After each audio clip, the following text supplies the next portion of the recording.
Okay, welcome students. Welcome to my YouTube channel once again. আমরা আজকে class 12 এর নতুন ইউনিট শুরু করতে যাচ্ছি which is ইউনিট নাম্বার 3. তোমরা সবাই জানো যে ইউনিট 2 কমপ্লিট হয়ে গেছে আমাদের। এবার ইউনিট 3 তে আমরা যেটা পড়ব সেটা হচ্ছে magnetic effect of current and magnetism. সংক্ষেপে এটাকে ইলেকট্রোম্যাগনেটিজমও বলতে পারো।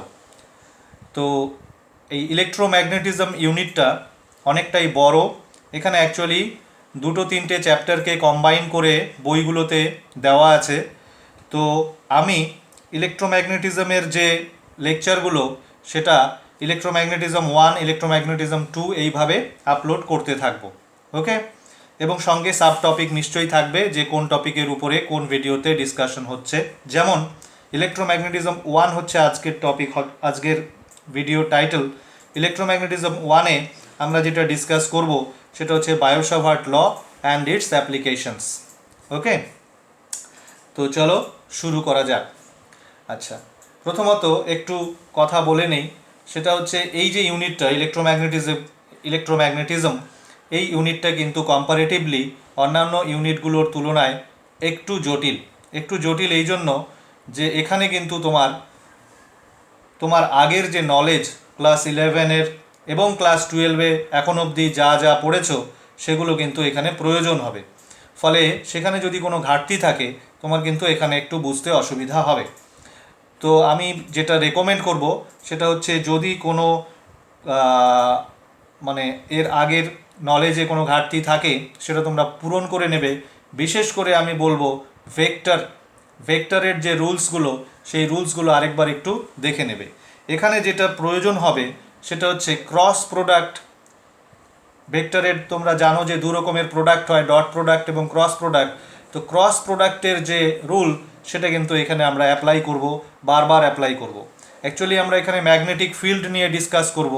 ম্যাগনেটিক ফিল্ডে ডিরেকশন বের করতে হবে আমাদের। তো সেই ডিরেকশনগুলো যখন বের করব তখন কিন্তু ক্রস প্রোডাক্টের রুল আমাদের অ্যাপ্লাই করতে হবে। তো সেটা যদি তোমার কাছে আবছা থাকে, পরিষ্কার না থাকে, তাহলে তুমি ডিরেকশন বের করতে তোমার অসুবিধা হবে। আর ডিরেকশন যদি বের করতে না পারো তাহলে কিন্তু কোনো প্রবলেম এখানে তুমি ঠিকঠাক মতো সলভ করতে পারবে না। ওকে, থিওরিগুলোও বুঝতে অসুবিধা হবে, ডেরিভেশনগুলো যতক্ষণ না তুমি প্রপার ডিরেকশন, কারেন্টের ডিরেকশন, ফিল্ডের ডিরেকশন এগুলো প্রপারলি যখন বুঝতে না পারবে ততক্ষণ কিন্তু তুমি থিওরি কমপ্লিটলি বুঝতে পারবে না, প্রবলেমও সলভ করতে পারবে না। তো সেই জন্য আমি বলবো যে ক্রস প্রোডাক্টের রুলস যদি ভুলে গিয়ে থাকো বা যদি অস্পষ্ট হয়ে গিয়ে থাকে তাহলে একটু দেখে নেবে। আমি শুরুর আগে তাও একটুখানি বলে দিই। হ্যাঁ, ধরো দুটো vector, suppose this is vector A and this is vector B. ওদের মধ্যবর্তী কোণ মনে করো থিটা। এবার এই দুটো ভেক্টরকে আমরা যদি ক্রস গুণন করি which is called cross product, তাহলে রেজাল্ট কী হয় আমরা সবাই জানি, mod A mod B sine theta into N cap. এবার এই যে প্রোডাক্ট করলাম আমরা ক্রস প্রোডাক্ট, এই ক্রস প্রোডাক্টটা কিন্তু ভেক্টর, অর্থাৎ এই জিনিসটা এটা টোটালটা একটা ভেক্টর। তার মান হচ্ছে এই যে এইটুকু আর দিক হচ্ছে এটা। এই এন ক্যাপটা হচ্ছে একটা একক ভেক্টর যে ভেক্টরটা এই ক্রস প্রোডাক্টের দিক নির্দেশ করে। এবার প্রশ্ন, এই এন ক্যাপ ভেক্টরটা কোন দিকে? ওকে, আমি সামগ্রিকভাবে ধরো এই ভেক্টরটাকে আমি এত কিছু না লিখে একটা ভেক্টর হিসাবে লিখলাম। ধরো this is C, a cross b equal to c. So what is the direction of c? How to find the direction of c? তো তার জন্য বিভিন্ন রুল আছে, তোমরা জানো। তো আমি যে রুলটা বলবো সেটা এরকম, তোমরা হয়তো জানো সেটা। প্রথমত মনে রাখতে হবে সেটা হচ্ছে ক্রস প্রোডাক্ট আমরা যখনই করি দুটো ভেক্টরের তখন আমরা একটা ভেক্টর পাই। যেমন এখানে পেয়েছি এই যে ভেক্টরটা, বা যেটাকে আমি এটা লিখেছি। এবার এই ভেক্টরটা অবশ্যই যে দুটো ভেক্টরের ক্রস প্রোডাক্ট তাদের দুজনের উপরেই লম্ব হয়। ওকে, যেমন এ আর বি আমার ছিল, এই দুটো ভেক্টরের ক্রস প্রোডাক্ট আমি করেছি। এ আর বি আমার এই খাতাতে, এই পৃষ্ঠাতে একই তলে আছে, এই তলে আছে, মানে পেজের যে তলটা এই তলটাতে আছে। তাহলে সি ভেক্টরটা এর উপরেও লম্ব, বি এর উপরেও লম্ব। তাই যদি হতে হয় তাহলে সি ভেক্টরটা আইদার এরকম হতে হবে অথবা এরকম ডাউনওয়ার্ড হতে হবে, অর্থাৎ এই পেজের সাথে লম্বভাবে ঊর্ধ্বমুখী হতে হবে অথবা নিম্নমুখী হতে হবে। এছাড়া তো দুজনের উপরে লম্ব হওয়া সম্ভব না। তো এটাকেই সংক্ষেপে বললে এরকম হয় যে এ ক্রস বি করলে যে ভেক্টরটা পাওয়া যায় সেই ভেক্টরটা হচ্ছে ওই ভেক্টর দুটি যে তলে অবস্থিত, অর্থাৎ এ আর বি, সেই তলের উপরে লম্ব হবে। যেমন এখানে এই যে পৃষ্ঠাটা দেখতে পাচ্ছ, যে পেজের উপরে আমি লিখছি, সেই পেজে ভেক্টর দুটো আছে, সুতরাং সি ভেক্টর হবে এই পেজের উপরে লম্ব।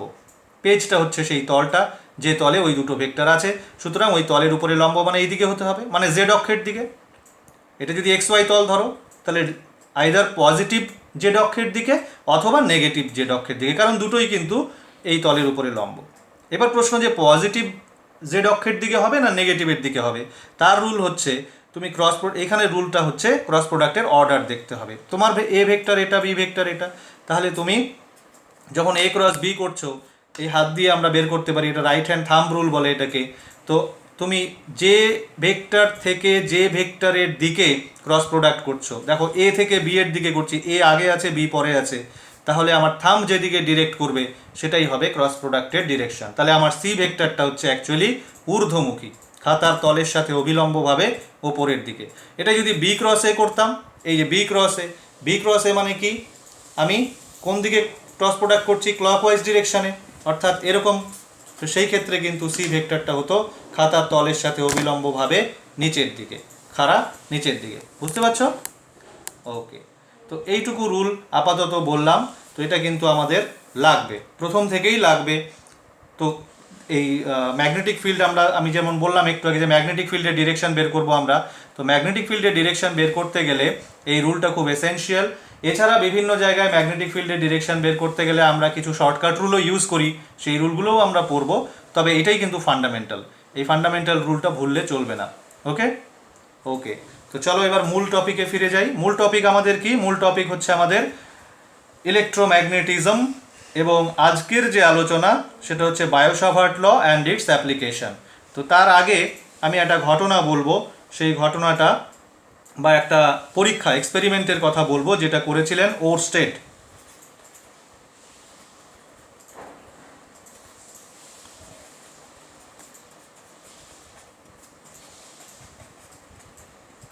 ওরস্টেড তোমরা নাম শুনেছো ছোটোবেলায়, 1820 সালে একটা পরীক্ষা করেছিলেন। সেই পরীক্ষাটা কী ছিল একটু বলি। ধরো এটা একটা তার, এর ভেতর দিয়ে তড়িৎ প্রবাহ হচ্ছে, ধরো তড়িৎ প্রবাহ হচ্ছে আই। তো এর আশেপাশে ধরো এর উপরে একটা যদি চুম্বক শলাকা রাখা যায়, যেটা ওরস্টেড পরীক্ষাটা করেছিলেন, এর উপরে একটা চুম্বক শলাকা রেখেছিলেন। ধরো এটা হচ্ছে চুম্বক শলাকার এন পোল, এটা হচ্ছে এস পোল। তাতে উনি দেখতে পান যে এর ভেতর দিয়ে যখন তড়িৎ প্রবাহ হয় তখন এই চুম্বক শলাকার উত্তর মেরুটা এই দিকে বিক্ষিপ্ত হয়।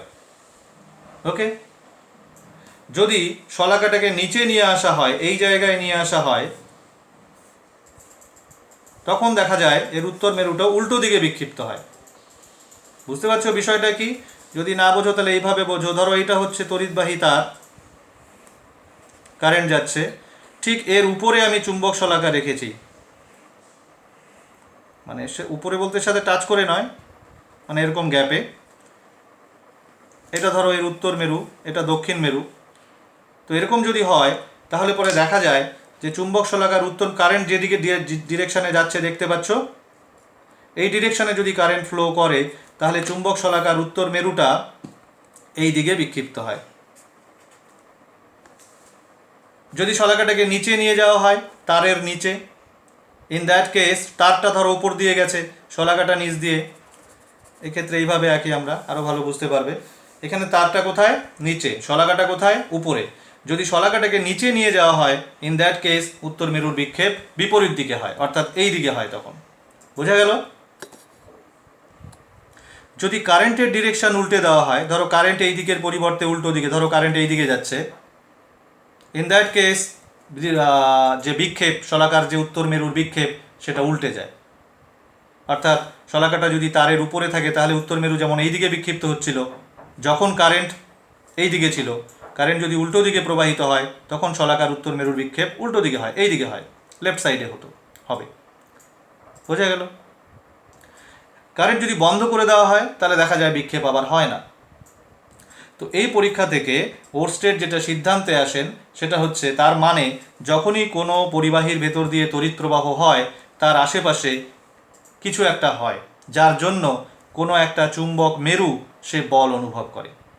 এবার এই চুম্বক মেরু কোন সময় বল অনুভব করে, কোন শর্তে বল অনুভব করে?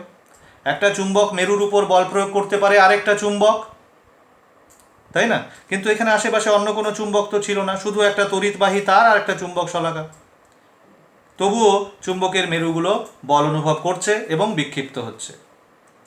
তো এখান থেকে ওরস্টেড যেটা সিদ্ধান্ত করেন, তার মানে কারেন্ট হ্যাজ ম্যাগনেটিক এফেক্ট, অর্থাৎ যখনই তড়িৎ প্রবাহ হয় তখন তার আশেপাশে ম্যাগনেটিক ফিল্ড তৈরি হয়। তোমরা ফিল্ডের কনসেপ্ট মোটামুটি এতদিনে তোমাদের হয়ে গেছে, ফিল্ড মানে কি। যেমন একটা চার্জ কোথাও যদি থাকে তার আশেপাশে একটা ফিল্ড তৈরি হয়, এটাকে ইলেকট্রিক ফিল্ড বলে। কোথাও একটা বস্তু থাকলে, তার ভর থাকলে পরে, ধরো এম ভরের একটা বস্তু কোথাও আছে, তার আশেপাশে গ্র্যাভিটেশনাল ফিল্ড তৈরি হয়। সিমিলারলি কোথাও যদি তড়িৎ প্রবাহ হয় তার আশেপাশে ম্যাগনেটিক ফিল্ড তৈরি হয়। সেই জন্য কোনো ম্যাগনেটকে ওর ভেতরে রাখলে সে বল অনুভব করে, ন্যাচারাল। ইলেকট্রিক ফিল্ডে যেমন, ইলেকট্রিক ফিল্ডের মধ্যে যদি কোনো চার্জ রাখো, টেস্ট চার্জ, তাহলে যেমন বল অনুভব করে, ঠিক তেমনি ম্যাগনেটিক ফিল্ডের মধ্যে ম্যাগনেটিক পোল বা ম্যাগনেট রাখলে পরে নিশ্চয়ই বল অনুভব করবে, এবং এটাই এখানে কিন্তু হচ্ছে।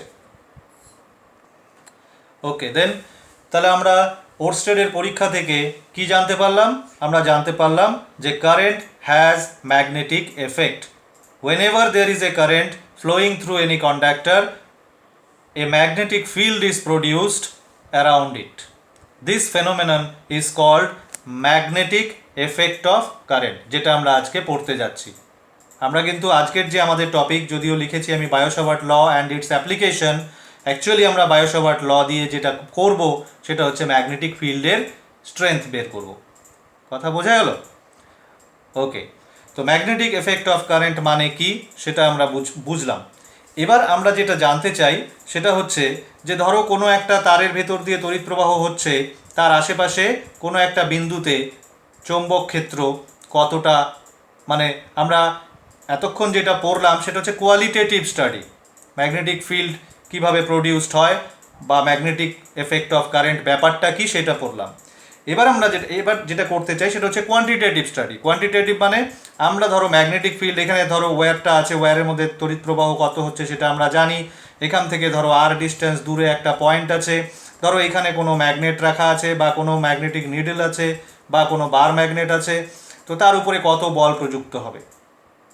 আমরা এবার কোয়ান্টিটেটিভ স্টাডি করতে চাই, অর্থাৎ বলের মান বের করতে চাই, বলের দিক বের করতে চাই, এবং ডিউ টু দিস ফোর্স আর কি কি ঘটনা ঘটতে পারে, তো সেই সমস্ত কিছু এবার আমরা স্টাডি করব। আশা করি বুঝতে পারছো আমরা মানে কি করতে যাচ্ছি। আমরা এখন যেটা করব সেটা হচ্ছে ডিফারেন্ট কেসে, ধরো এরকম একটা তার, ধরো একটা সার্কুলার রিং, তার ভেতর দিয়ে কারেন্ট যাচ্ছে, ধরো এর মাঝখানে ম্যাগনেটিক ফিল্ড কত হবে আমি জানতে চাই, এর অ্যাক্সিসে ধরো এইখানটায় কত হবে আমি জানতে চাই। ওকে, অথবা ধরো এরকম একটা স্ট্রেট কন্ডাক্টর, তার পাশে ম্যাগনেটিক ফিল্ড কত হবে তা আমি জানতে চাই। ধরো এরকম একটা স্ট্রেট সলিনয়েড, সেই সলিনয়েডের ভেতর দিয়ে তড়িৎ প্রবাহ হচ্ছে। সো এবার আমরা জানতে চাই যে সলিনয়েডের ভেতরে, এই যে সলিনয়েডের অক্ষ, এই অক্ষস্থিত কোনো বিন্দুতে চৌম্বক ক্ষেত্র কত, ম্যাগনেটিক ফিল্ড স্ট্রেংথ কত। তো এই সমস্ত কিছু আমরা করতে পারি। এই সমস্ত কিছু করতে গেলে আমাদের কিছু রুলস জানতে হয়। সেই রুলসগুলোরই একটা রুল, ফার্স্ট রুল হচ্ছে বায়ো-সাভার্ট ল। আমরা অ্যাকচুয়ালি দুটো রুল দিয়ে এই ম্যাগনেটিক ফিল্ড বের করতে পারি। আমি যেমন ডিফারেন্ট কেসে বললাম, যেমন এই কেসে বা এই কেসে বা এই কেসে বা আরও কেস হবে, দেখবা তোমরা বিভিন্ন প্রবলেমের মধ্যে নতুন নতুন কেস থাকবে। তো সেই প্রত্যেকটা কেসেই আমরা ম্যাগনেটিক ফিল্ড কিন্তু বের করতে পারি, তার ম্যাগনিটিউড বের করতে পারি, ডিরেকশনও বের করতে পারি, দুটো সূত্রের সাহায্যে করতে পারি। সেটা হচ্ছে, একটা হচ্ছে বায়ো-সাভার্ট ল, আরেকটা হচ্ছে অ্যাম্পিয়ার্স সার্কিটাল ল। তো আমরা একটা একটা করে পড়বো। আজকে আমাদের আলোচনা হবে মূলত এই সূত্রের উপরে, বায়ো-সাভার্ট ল এবং তার অ্যাপ্লিকেশন। বায়ো-সাভার্ট লটা শিখবো, তারপরে আমরা এরকম ডিফারেন্ট কেসে এটাকে অ্যাপ্লাই করব, শিখবো কী করে অ্যাপ্লাই করতে হয়। ওকে, তো চলো শুরু করা যাক। তাহলে আমরা চলে যাচ্ছি এখন বায়ো-সাভার্ট লতে। ওকে, বায়ো-সাভার্ট ল।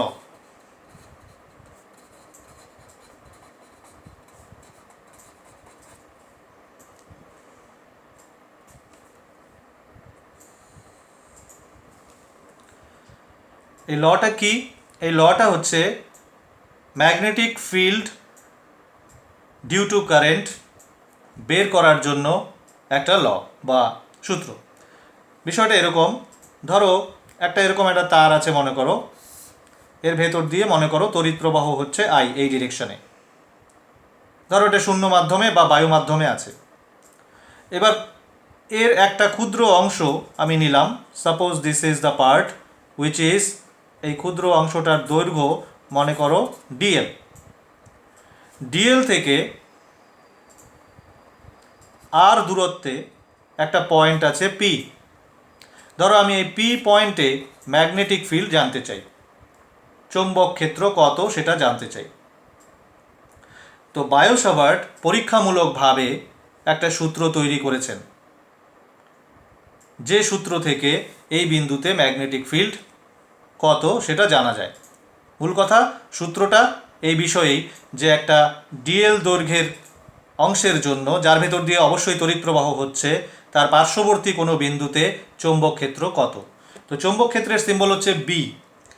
তো যেহেতু এখানে একটা ক্ষুদ্র অংশের জন্য চৌম্বক ক্ষেত্র বের করতে যাচ্ছি, সুতরাং চৌম্বক ক্ষেত্রটাও ক্ষুদ্র হবে, চৌম্বক ক্ষেত্রের যে স্ট্রেংথ সেটাও ক্ষুদ্র হবে, সেটাকে আমরা লিখছি D B. So D B is equal to, আমি একবারে ইকুয়াল টু দিয়েই লিখে দিচ্ছি, μ0/4π into I D L sine theta divided by R square. This is the formula. চৌম্বক ক্ষেত্রের মান, এই বিন্দুতে চৌম্বক ক্ষেত্রের মান হচ্ছে এটা। এবার এটা দেখে বুঝতে পারছো যে কোন কোন বিষয়ের সাথে কিভাবে সম্পর্কিত ম্যাগনেটিক ফিল্ড। আই এর সাথে ডিরেক্টলি প্রপোর্শনাল, ডিএল এর সাথে ডিরেক্টলি প্রপোর্শনাল, সাইন থিটার সাথে ডিরেক্টলি প্রপোর্শনাল, আর আর এর সাথে, আর এর স্কোয়ারের সাথে ইনভার্সলি প্রপোর্শনাল। ওকে, এবার বলি এই কনস্ট্যান্টটার সম্পর্কে। তোমরা ইলেকট্রোস্ট্যাটিক্সে এর ঠিক এরকমই একটা কনস্ট্যান্টের সাথে তোমাদের পরিচয় হয়েছিল শূন্য মাধ্যমের ক্ষেত্রে। যে কনস্ট্যান্টটা ছিল 1/4πε0, এর একটা নির্দিষ্ট মানও ছিল, উইচ ওয়াজ 9 × 10⁹ এই যে ধ্রুবকটা এখানে ছিল ε0, এটাকে বলা হতো শূন্য মাধ্যমের পরম তড়িৎ ভেদ্যতা, তাই না? Electrical permittivity, absolute permittivity. ঠিক একই রকমের একটা ধ্রুবক এখানেও আছে, সেই ধ্রুবকটাকে এখানে বলে, এই যে μ0 যেটা দেখতে পাচ্ছ, এই μ0টাকে বলে magnetic permeability.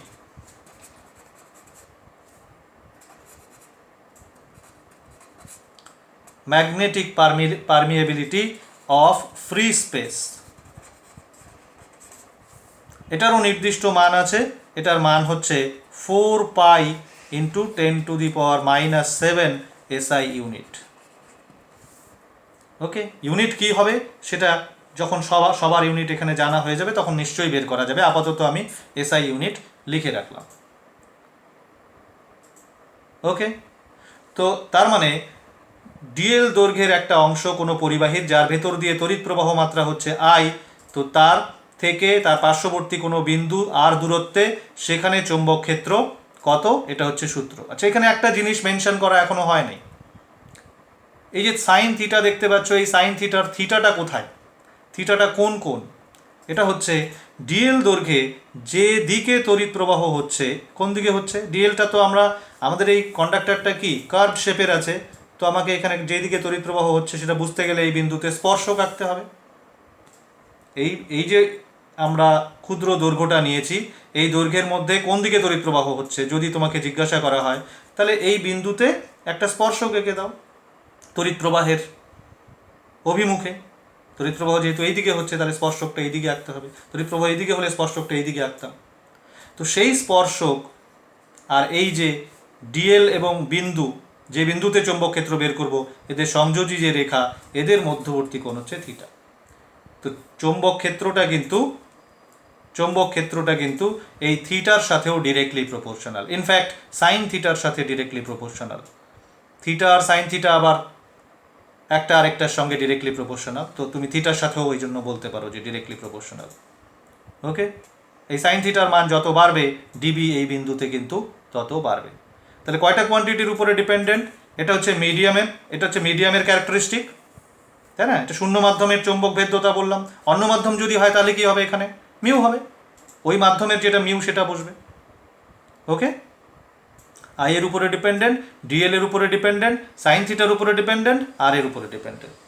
So this are the quantities on which the magnetic field at a point depends.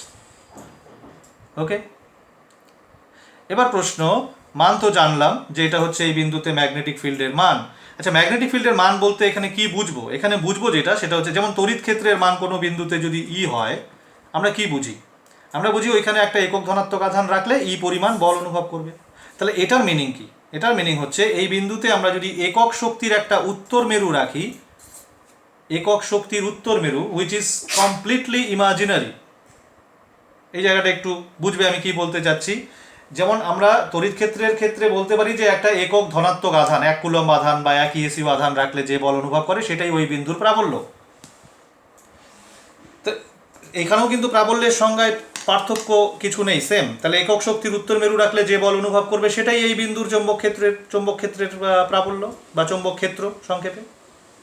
কিন্তু সমস্যাটা হচ্ছে যে বিচ্ছিন্ন ধনাত্মক বা ঋণাত্মক আধান পাওয়া গেলেও বিচ্ছিন্ন উত্তর মেরু বা দক্ষিণ মেরু কিন্তু পাওয়া যায় না। চুম্বকে কিন্তু বিচ্ছিন্ন মেরু মানে একটা মেরু, সিঙ্গেল উত্তর মেরু বা সিঙ্গেল দক্ষিণ মেরুর অস্তিত্ব নেই। যেখানেই চুম্বক আছে দুটো মেরু একসাথে আছে, ইকুয়াল স্ট্রেংথের দুটো মেরু। বোঝা গেল? তো ব্যাপারটা ইমাজিনারি, কিন্তু এই ফোর্সটা কতটা ফোর্স বা কার উপরে ফোর্স সেটা বোঝার জন্য আমি এই কথাটা বললাম যে এখানে যদি একক শক্তির উত্তর মেরু তুমি রাখতে, যদি এটা পসিবল হতো তোমার কাছে, তুমি যদি পেতে, তাহলে পরে ও যে পরিমাণ বল অনুভব করতো, দ্যাট ইজ দিস। ওকে, এটাই এই বিন্দুর চৌম্বক ক্ষেত্র। আচ্ছা, গেল। এবার বলি যে এই চৌম্বক ক্ষেত্রের দিক কোন দিকে। চৌম্বক ক্ষেত্র ভেক্টর রাশি, তড়িৎ ক্ষেত্রের মতোই এটাও ভেক্টর। এবার এটার দিক বের করতে গেলে এটাকে কিন্তু ভেক্টর ফর্মে লিখতে হবে। তো চলো এটাকে আমি ভেক্টর ফর্মে লিখি এখন। ভেক্টর ফর্ম অফ বায়ো-সাভার্ট ল, এটা খুব মাঝে মাঝে পরীক্ষায় আসে। ওকে, বিশেষ করে বোর্ড এক্সামে। তো ভেক্টর ফর্মে লিখতে গেলে আমাকে লিখতে হবে D B arrow equal to μ0/4π into I D L cross R divided by R cube. দেখো কি করলাম, একটু বুঝবে। আমরা এখানে আইডিএলকে একটা ভেক্টর হিসাবে ট্রিট করলাম, যে ভেক্টরটার ডিরেকশন হচ্ছে এই ডিএল এর মধ্য দিয়ে কারেন্ট যেই দিকে সেটা, এইটা হচ্ছে আইডিএল ভেক্টরের ডিরেকশন। বুঝতে পারছো? আর আর কেও ভেক্টর হিসাবে ট্রিট করলাম যার ডিরেকশন হচ্ছে এইটা, অর্থাৎ ডিএল থেকে বিন্দুটার দিকে, এটা হচ্ছে তোমার আর ভেক্টর এর ডিরেকশন। বোঝা যাচ্ছে? তাহলে আমরা যদি ডিএল ক্রস আর লিখি উপরে, তাহলে ডিএল আর সাইন থিটা হবে, মানে mod of DL mod of R sine theta হবে। একটু বোঝো আমি কি বলতে চাচ্ছি। নিচে মড অফ আর স্কোয়ার আছে, তো আমরা সেটাকে মড অফ আর কিউব করে দিলাম, তাহলে উপরের আরটা ক্যান্সেল হয়ে গেল, তার মানে থাকলো এটাই, এই ভেক্টরটার মান তো এটাই। বোঝা যাচ্ছে? এটাকে তুমি যদি ক্রস প্রোডাক্টের রুল অনুসারে এটার যদি প্রোডাক্টের মানটা লেখো, কত হবে? ডিএল আর সাইন থিটা, তাই না? আমি এখানে করে দেখাচ্ছি। এটা অ্যাকচুয়ালি হচ্ছে I DL R sine theta. নিচে কত আছে? আর কিউব, কাটো, কি থাকলো? আর স্কোয়ার, তার মানে এটাই তো থাকলো। ওকে, তো এটাকেই আমি এইভাবে লিখেছি। এতে কি হয়েছে? আমরা ডিরেকশনটা জানতে পারবো। তাহলে ডিরেকশন কোন দিকে? ডিরেকশন, ডিবির ডিরেকশন হচ্ছে ডিএল ক্রস আর এর দিকে। এবার ডিএল ক্রস আর কোন দিকে? তুমি ডিএলও জানো, ডিএল কোন দিকে? ডিএল এর ডিরেকশন আমি আরেকবার বলে দিই। ডিএল এর ডিরেকশন হচ্ছে ডিএল এর মধ্যে কারেন্ট যেই দিকে সেই দিকে। তো ডিএল এর মধ্যে কারেন্ট আমার এই দিকে, স্পর্শক বরাবর। তাহলে এটা হচ্ছে ডিএল ভেক্টর বা আইডিয়াল ভেক্টরের ডিরেকশন, আর এটা হচ্ছে আর ভেক্টরের ডিরেকশন। এবার ডিএল ক্রস আর আমার এই সব কিছু এই খাতার পেজে আছে, এই পেজটাতে আছে, everything is on this plane. তাহলে ডিএল ক্রস আর যখন তুমি করবে, এই দেখো ডিএল ক্রস আর কোন দিকে আসছে? ডিএল ক্রস আর করলে কিন্তু ভার্টিক্যালি ডাউনওয়ার্ড আসবে। একটু আগে যে ক্রস প্রোডাক্টের ডিরেকশন বের করার রুল তোমাদের বললাম, সেই রুলটা যদি মনে থাকে, তাহলে দেখো ভার্টিক্যালি কোন দিকে আসবে? Downward. So field, magnetic field at this point will be vertically downward.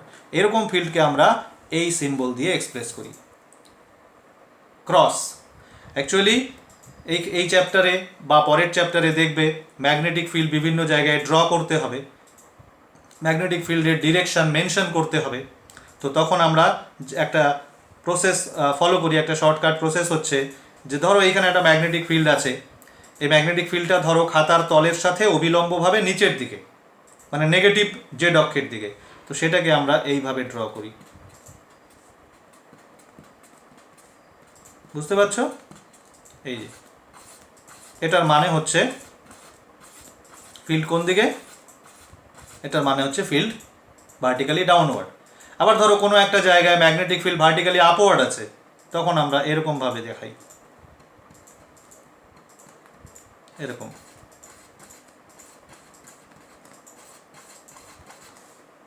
বুঝতে পারলে? তার মানে দুটো সিম্বল, একটা হচ্ছে এইটা আরেকটা হচ্ছে এইটা। এটা মানে কি? ফিল্ড ভার্টিক্যালি ডাউনওয়ার্ড, খাতার তলের সাথে অবিলম্বভাবে নিচের দিকে। আর এটা মানে কি? খাতার তলের সাথে অবিলম্বভাবে ওপরের দিকে, ওপরের দিকে। বোঝা গেল? এটা অ্যাকচুয়ালি এইভাবে মনে রাখতে পারো, একটা তীর ভাবো, তীর, এরকম একটা অ্যারো। হ্যাঁ, তো একটা অ্যারোকে যদি ওপর থেকে দেখো, ধরো অ্যারোটা এইভাবে আছে, আমি পেনটা যেভাবে ধরেছি, এটা হচ্ছে অ্যারোর হেড আর এটা হচ্ছে টেইল। তাহলে উপর থেকে দেখলে কি বানাবে? ডট, এই যে ডট। তার মানে এটা কোন দিকে? ঊর্ধ্বমুখী। আর যদি এরকম থাকতো, তুমি যদি উপর থেকে দেখতে, তাহলে এটা কীরকম দেখতে লাগতো? এরকম ক্রস, অ্যারোর টেইলটা তো এরকমই থাকে না? তো সেই জন্য সিম্বলটা এরকম বানানো হয়েছে। তার মানে এই ফিল্ডটা কোন দিকে? নিচের দিকে। বোঝা গেল? ওকে, তাহলে আমরা বায়ো-সাভার্ট ল বুঝলাম। বায়ো-সাভার্ট ল এর ভেক্টর ফর্ম দেখলাম, ভেক্টর ফর্ম থেকে কী করে ডিরেকশন বের করতে হয় সেটা আমরা শিখলাম। এবার আরেকটা জিনিস বলি, সেটা হচ্ছে বায়ো-সাভার্ট লটা যেটা আমরা শিখলাম, এটা তো একটা স্মল লেন্থের জন্য ম্যাগনেটিক ফিল্ড বের করার ক্ষেত্রে ইউজ হবে, তাই না? যে কোনো একটা কন্ডাক্টরের একটা স্মল পোর্শনে এটা অ্যাপ্লিকেবল। যদি সমগ্র কন্ডাক্টরটার জন্য তোমাকে ফিল্ড বের করতে হয়, তখন তুমি কি করবে তাহলে? ভেরি সিম্পল, এই যে জিনিসটা, এটার কি করতে হবে? ইন্টিগ্রেশন করতে হবে।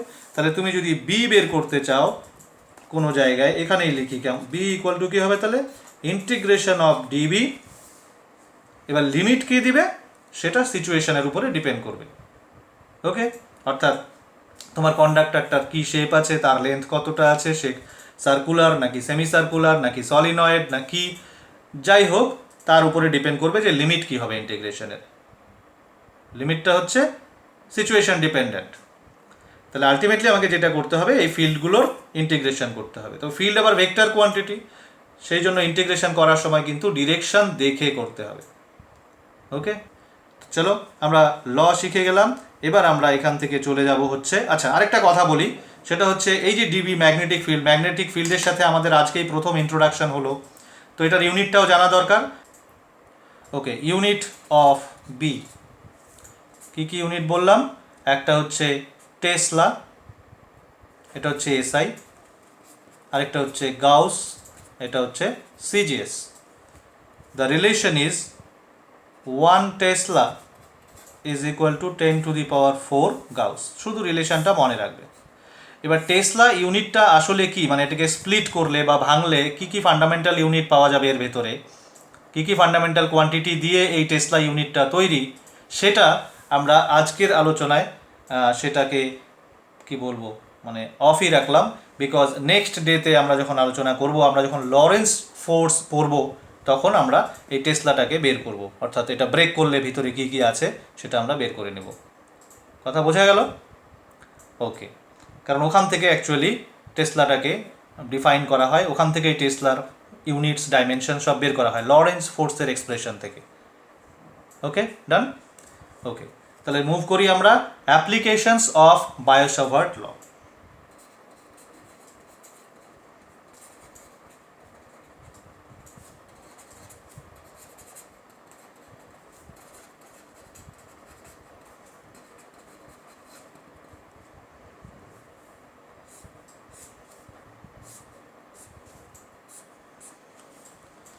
চলো,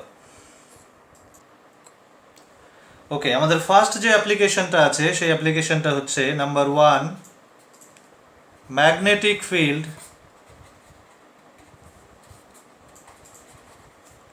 due to a long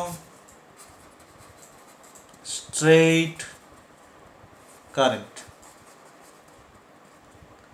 long straight current মানে কি? সাপোজ এরকম একটা কন্ডাক্টর যার ভেতর দিয়ে এরকম কারেন্ট যাচ্ছে আই এই ডিরেকশনে, এই প্লেনেই আছে কন্ডাক্টরটা, হ্যাঁ, আমার এই পেজের প্লেনে, এবং এটা long. What is the meaning of long? Sufficiently long, endless. আমরা জানি না এর এন্ড কোথায়। ধরো এটা ফ্রি স্পেসেই আছে, বায়ুতে আছে, এখান থেকে at some distance R here is a point P and you have to find the magnetic field here. P বিন্দুতে চৌম্বক ক্ষেত্র বের করতে হবে, বি। ওকে, কিভাবে বের করব? অ্যাপ্লাইং বায়ো-সাভার্ট ল। তো চলো শুরু করি। প্রথমত আমরা এই বিন্দুটার থেকে, এই বিন্দুটার নাম দিলাম ও, এখান থেকে কিছু দূরে, আমার ইচ্ছা মতো দূরত্ব চুজ করতে পারি আমি, কোনো অসুবিধা নেই। একটা ছোট্ট দৈর্ঘ্য নিলাম হুইচ ইজ ডিএল। এই হচ্ছে ডিএল এর ভেতর দিয়ে কারেন্টের ডিরেকশন, কারণ এটা স্ট্রেট কন্ডাক্টর, তো একই ডিরেকশনে কারেন্ট যাবে সব অংশের মধ্য দিয়েই। এবার এই ডিএল এর দরুন পি বিন্দুতে আমি চৌম্বক ক্ষেত্র আগে বের করব, তার জন্য আমার এই ডিস্টেন্সটা লাগবে। খেয়াল করো, তার জন্য আমি ধরলাম যে সাপোজ দিস ডিস্টেন্স ইজ এল। এই যে এই ডিস্টেন্সটা দেখতে পাচ্ছ, মানে এই বিন্দু থেকে, ও বিন্দু থেকে ডিএল যে জায়গাটায় নিয়েছি তার দূরত্ব এল। তাহলে এই দূরত্বটা দাঁড়াচ্ছে কত? R square plus L square, root over R square plus L square, isn't it? Okay, ধরো এই কোণটা, এটা হচ্ছে আলফা, আর এই কোণটা থিটা, কেমন? এবার চলো আমরা এই অংশের দরুন, ডিএল দৈর্ঘ্যের দরুন পি বিন্দুতে চৌম্বক ক্ষেত্র কত তার মানটা লিখি, শুধু মান। ডিবি ইকুয়াল টু কত হবে? μ0/4π ইন্টু আই ডিএল। সাইন কত হবে? সাইন থিটা হয় আমরা জানি সূত্রে, বায়ো-সাভার্ট সূত্রে। সেই থিটাটা কি বলেছি? সেটা হচ্ছে angle between the direction of current and the line joining the DL with the point. তার মানে আমাদের এখানে সেই কোণটা হচ্ছে এইটা, এই যে আমার কারেন্টের ডিরেকশন, আর এই যে আমার লাইনটা ডিএল থেকে পি বিন্দু পর্যন্ত যে লাইনটা, সেটা এইটা, যার দূরত্ব বা দৈর্ঘ্য হচ্ছে এটা, তাই না? তাহলে আই ডিএল, তাহলে কোণটা আমার দাঁড়াচ্ছে এইটা আলফা, ডিভাইডেড বাই এই দূরত্বের স্কোয়ার, তার মানে রুটটা উঠে যাবে আর স্কোয়ার প্লাস এল স্কোয়ার। ওকে, এবার আমাদের কি করতে হবে? আমাদের সমগ্র পরিবাহীর দরুন পি বিন্দুতে চৌম্বক ক্ষেত্র বের করতে বলেছে। আমরা শুধুমাত্র এইটুকু অংশের দরুন এইটা পেলাম, এই রাশিমালাটা। তাহলে এটার এবার ইন্টিগ্রেশন করতে হবে, অ্যাজ আই সেড, একটু আগে যেরকম বললাম আমি। এবার ইন্টিগ্রেশনের লিমিট কি হবে? ইন্টিগ্রেশনের লিমিট হবে এই কন্ডাক্টরটার লেন্থ যা, সেই অনুযায়ী লিমিট হবে। ওকে, তো আমি প্রথমে এই কন্ডাক্টরটাকে ফাইনাইট লেন্থের কন্ডাক্টর ধরলাম এটা হচ্ছে ওর একটা এন্ড এ, আর এটা হচ্ছে আরেকটা এন্ড সাপোজ সি। বি নিলাম না, কারণ বি চৌম্বক ক্ষেত্র। তাহলে এই এন্ড দুটো দেখো, এই বিন্দুতে দুটো অ্যাঙ্গেল তৈরি করছে। এ এন্ড একটা অ্যাঙ্গেল তৈরি করছে, suppose this angle is θ1। B এন্ডও কিন্তু তৈরি করছে একটা কোণ, সাপোজ এই কোণটা হচ্ছে তোমার θ2। ওকে, তাহলে আমরা যখন ইন্টিগ্রেশনটা করব তখন আমাকে কিন্তু এই অ্যাঙ্গেলের উপরে ইন্টিগ্রেশনটা করতে হবে। অর্থাৎ দেখো এই ডিএল এর পজিশনটা এই অ্যাঙ্গেলটার উপরে ডিপেন্ডেন্ট, কিন্তু থিটাটার উপরে, তাই না? ডিএলটা তুমি যদি উপরে নাও তাহলে থিটার মান বেশি, ডিএলটা আরও নিচে নাও থিটার মান কম, ডিএল এখানে নাও থিটা 0, ডিএল নিচে নাও থিটা নেগেটিভ। বোঝা যাচ্ছে? ডিএল আরও নিচে নাও, নেগেটিভ থিটা, একটু বেশি মান। ক্লিয়ার? তার মানে তুমি যে ডিএলগুলোর জন্য এখানে ডিবিগুলোকে নিয়ে অ্যাড করবে, সেই ডিএলগুলো এই জায়গায় ডিফারেন্ট ডিফারেন্ট অ্যাঙ্গেল সাবটেন্ড করে। আমি যে ডিএলটা এখানে নিয়েছি সেটা থিটা অ্যাঙ্গেল সাবটেন্ড করে। ওকে, তাহলে বাকি ডিএলগুলো যারা আছে তারা একদম মিনিমাম অ্যাঙ্গেল থেকে শুরু করে ম্যাক্সিমাম অ্যাঙ্গেল অবধি যে অ্যাঙ্গেলগুলো এখানে তৈরি করে, সেই অ্যাঙ্গেল দুটোই, অর্থাৎ মিনিমাম অ্যাঙ্গেল আর ম্যাক্সিমাম অ্যাঙ্গেল, এই অ্যাঙ্গেল দুটোই হবে কিন্তু তোমার ইন্টিগ্রেশনের লিমিট। মানে এখানে ভ্যারিয়েবল কে হবে দেখো, তুমি যে ইন্টিগ্রেশনটা করবে, এই যে DL DL DL DL DL DL করে নিচ্ছ, তো এখানে এই ডিএল, প্রত্যেকটা ডিএল এর জন্য, ডিএল আলাদা আলাদা পজিশনে থাকার জন্য কোন জিনিসটা আলাদা, এই থিটাটা আলাদা। তার মানে ইন্টিগ্রেশনটা তোমার কিন্তু এই থিটার উপরে হচ্ছে। পরিষ্কার? তো এই থিটার কোন মান থেকে কোন মান পর্যন্ত করতে হবে, এই যে থিটা 1 থেকে থিটা 2। থিটা 1 মেজার করা হচ্ছে কিন্তু কোন দিকে দেখো, এটা কোন ডিরেকশন, অ্যান্টি ক্লকওয়াইজ। এটা কোন ডিরেকশন, ক্লকওয়াইজ। বুঝতে পারছো? তাহলে দুটো থিটা কিন্তু একই সাইনের হবে না। তুমি এটাকে দিবে মাইনাস থিটা আর এটাকে দেবে প্লাস, মানে মাইনাস থিটা 1 আর প্লাস থিটা 2। একটা কোণ এখান থেকে নিচের দিকে আর একটা কোণ এখান থেকে উপরের দিকে। তো তুমি থিটা 1, এই হচ্ছে থিটা 1 কোণ, মানে এই ডিএলটা, এখানে যদি কোনো ডিএল নাও, সেই ডিএলটা তোমার এইখানে থিটা 1 কোণ উৎপন্ন করছে, আর একদম লাস্ট ডিএল যেটা যোগ করতে করতে যেটা লাস্ট ডিএল পাবে সেটা কত কোণ তৈরি করছে, থিটা 2। বাট এই থিটা 1টা কিন্তু মাইনাস থিটা 1। বোঝা গেল? সো তোমার ইন্টিগ্রেশনের লিমিট কি হবে, মাইনাস থিটা 1 থেকে প্লাস থিটা 2। এটা একটু মাথায় রাখবে, আমি এখানেই বলে দিলাম এটা, যদিও অনেক পরে লিখবো সেটা। এবার দেখো, আমাকে যেহেতু থিটার উপরে ইন্টিগ্রেশনটা করতে হবে, তাহলে এখানে যে কোয়ান্টিটিগুলো এখানে তুমি দেখতে পাচ্ছ, এই কোয়ান্টিটিগুলো এরকম রাখলে, কনস্ট্যান্ট ছাড়া, যারা কনস্ট্যান্ট তাদের কথা বাদ দাও, যারা ভ্যারিয়েবল তারা কিন্তু সবগুলোকেই তাদেরকে থিটার রেসপেক্টে আমাকে এক্সপ্রেস করতে হবে, তা নাহলে ইন্টিগ্রেশন করতে পারবো না।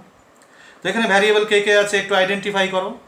একটা আছে ডিএল, মানে এল আর কি। এই এলটা তো ভ্যারিয়েবল, কারণ ডিএল এর পজিশন চেঞ্জ হওয়া মানে এল চেঞ্জ হওয়া। আর একটা আছে আলফা, ডিএল এর পজিশন চেঞ্জ হওয়া মানে আলফাও চেঞ্জ হচ্ছে। তাহলে আলফাকে আর এলকে কিন্তু আমার কি করতে হবে, সাবস্টিটিউট করতে হবে ইন টার্মস অফ থিটা। সেটা কি করে করা সম্ভব, খুব ইজি। প্রথমেই আমরা আলফাকে সাবস্টিটিউট করি। দেখো, এই আলফা মানে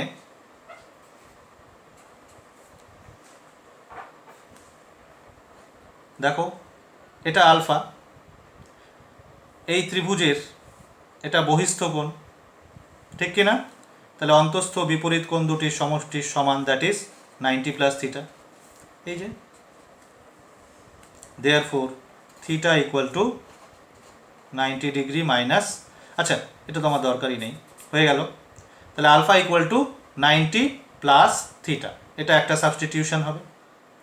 আরেকটা সাবস্টিটিউশন করতে হবে আমাকে। দেখো আমি এইভাবে করি এটাকে, দেখো এল বাই আর যদি আমরা করি, এল বাই আর এই ত্রিভুজ থেকে, it will be tan theta or L equal to R tan theta. Therefore DL equal to R sec square theta d theta. ঠিক?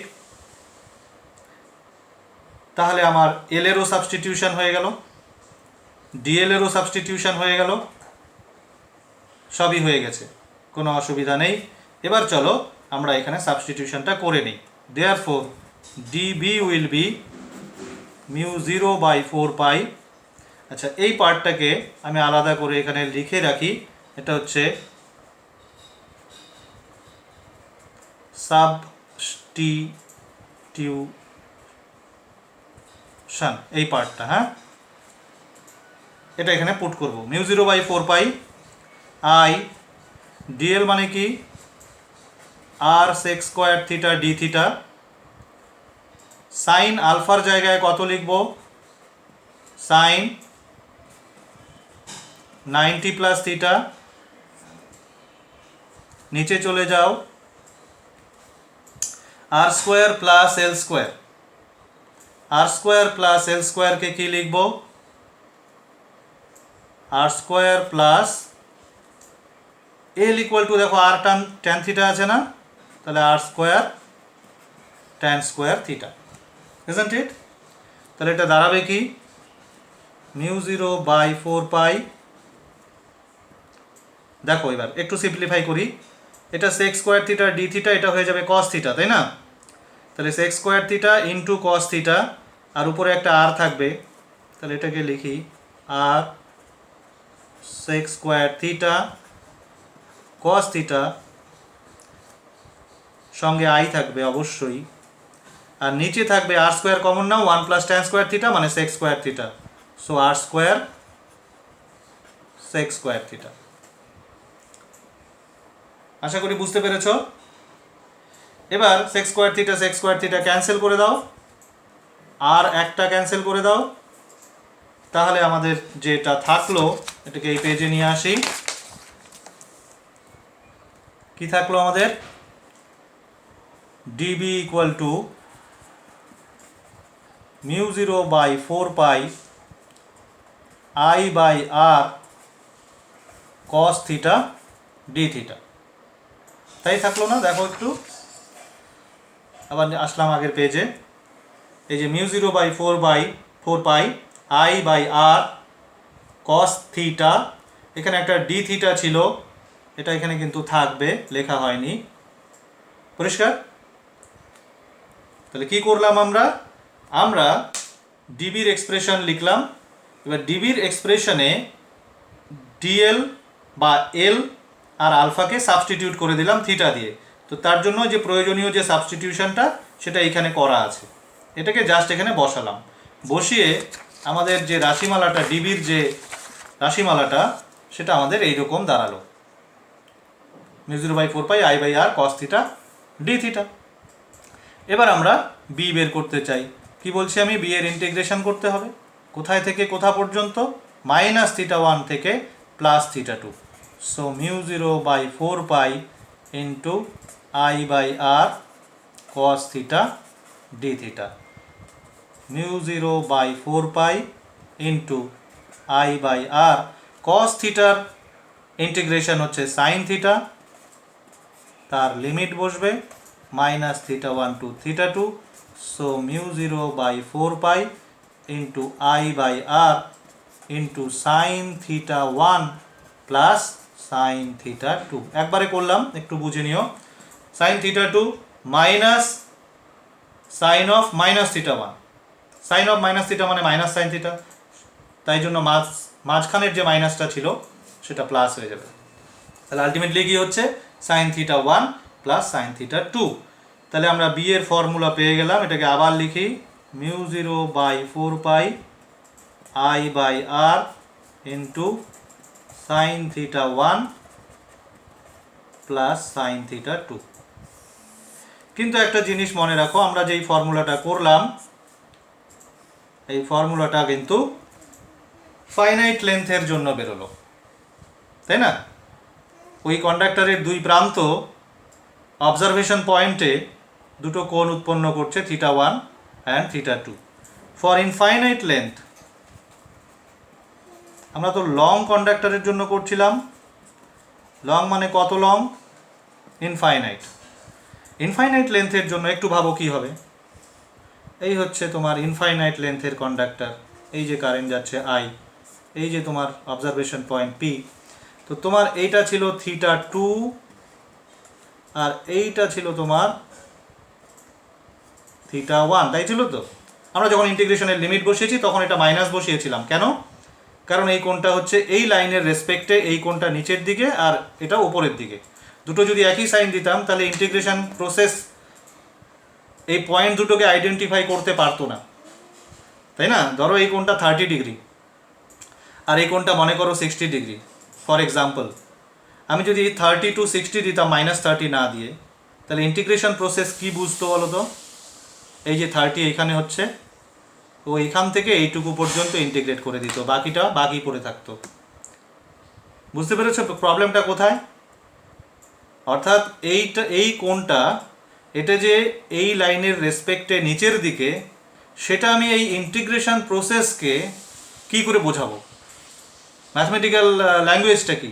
ল্যাঙ্গুয়েজটা হচ্ছে এই অ্যাঙ্গেলটাকে তোমাকে মাইনাস দিতে হবে, তাহলেই এই প্রসেস বুঝে যাবে যে এই কোণটা নিচের দিকে। আদারওয়াইজ তুমি যদি এটা পজিটিভ দাও তাহলে ও এইটুকু জায়গা ছেড়ে দেবে, এটুকু জায়গা ছেড়ে দিয়ে ইন্টিগ্রেট করবে, কারণ 30 ডিগ্রি কোণ তো উপরেও হচ্ছে না, এবং পজিটিভ 30 ডিগ্রি দেওয়া মানে ও এই কোণটাকেই ট্রিট করবে, এটাকে θ1 ট্রিট করবে, আর এখান থেকে এই পর্যন্ত θ2 ট্রিট করবে। তার মানে কন্ডাক্টরের এই পার্টটুকুর শুধু ইন্টিগ্রেশন হলো, এটা কিন্তু হলোই না। পরিষ্কার? ওকে, এবার ইনফাইনাইট লেন্থের জন্য বলতে যাচ্ছিলাম আমরা। ইনফাইনাইট লেন্থের জন্য কি হচ্ছে দেখো, যত ইনফাইনাইট লেন্থ মানে এটা লম্বা হচ্ছে, তার মানে এই পয়েন্ট দুটো দূরে সরে যাচ্ছে আস্তে আস্তে আস্তে, এই পয়েন্টটাও দূরে সরে যাচ্ছে, তাহলে এই অ্যাঙ্গেলটা কি হচ্ছে আস্তে আস্তে আস্তে আস্তে বাড়ছে।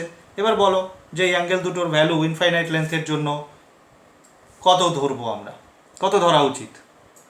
এই অ্যাঙ্গেলটা ম্যাক্সিমাম কত হতে পারে বাড়তে বাড়তে বাড়তে?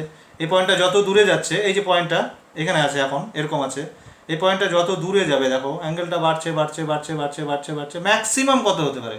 ম্যাক্সিমাম হতে পারে 90 ডিগ্রি।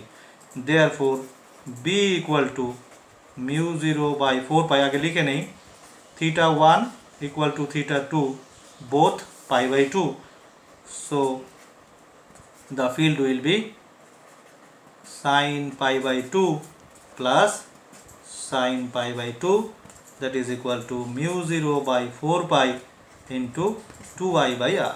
খুব ইম্পর্টেন্ট একটা ফর্মুলা, এটা কিন্তু আমরা বিভিন্ন জায়গায় পরবর্তীতে ইউজ করব। ওকে, ইনফাইনাইট লেন্থের যদি কন্ডাক্টর হয় তাহলে তার পার্শ্ববর্তী কোনো বিন্দুতে চৌম্বক ক্ষেত্রের প্রাবল্য হয় হচ্ছে এটা 2I/r, μ0/4π 2I/r। সিমিলার এক্সপ্রেশন তোমরা ইলেকট্রোস্ট্যাটিক্সেও পাবে। এরকম যদি একটা স্ট্রেট কন্ডাক্টর, তার মধ্যে যদি চার্জ থাকে, লাইন চার্জ ডিস্ট্রিবিউশন যেটা, তার জন্য পার্শ্ববর্তী কোনো বিন্দুতে যদি আমরা তড়িৎ ক্ষেত্রের প্রাবল্য বের করতে চাই, সেটাও কিন্তু এরকমই আসে। ওখানে আসে 2λ/r। 2λ মানে, এখানে ল্যামডা মানে হচ্ছে লিনিয়ার চার্জ ডেন্সিটি, একই টাইপের ফর্মুলা আর কি, যা সিমিলারিটির জন্য বললাম, মেনশন করলাম। তোমরা ওইখানে ওই ফর্মুলাটা, এরকম টাইপের একটা ফর্মুলা পাবে। ওকে, আর আরেকটা কথা বলেছিলাম যে ইলেকট্রোস্ট্যাটিক্সের অনেক থিওরির সাথে ইলেকট্রোম্যাগনেটিজমের, বিশেষ করে ম্যাগনেটিজমের অনেক থিওরির মিল আছে। ওখানেও যেভাবে আমরা ক্যালকুলেশন করি ঠিক এখানেও একইভাবে ক্যালকুলেশন করি। এমন এমন থিওরি ওখানে আছে যেগুলো এখানে একদম সেম টু সেম আছে, শুধু রাশিগুলো, সিম্বলগুলো আলাদা। সুতরাং একটু সিমিলারিটি ডিসিমিলারিটি কম্পারিজন করে করে পড়বে, তাহলে মনে রাখতেও সুবিধা হবে এবং পরিশ্রমও কম হবে। ওকে, দুইটাকে আলাদাভাবে মনে রাখার, অ্যাকচুয়ালি কয়েকটা থিওরি এমন আছে যেগুলো মনে রাখার, ওখানে মনে রাখলে এখানে আর করতেই হয় না, একই জিনিস।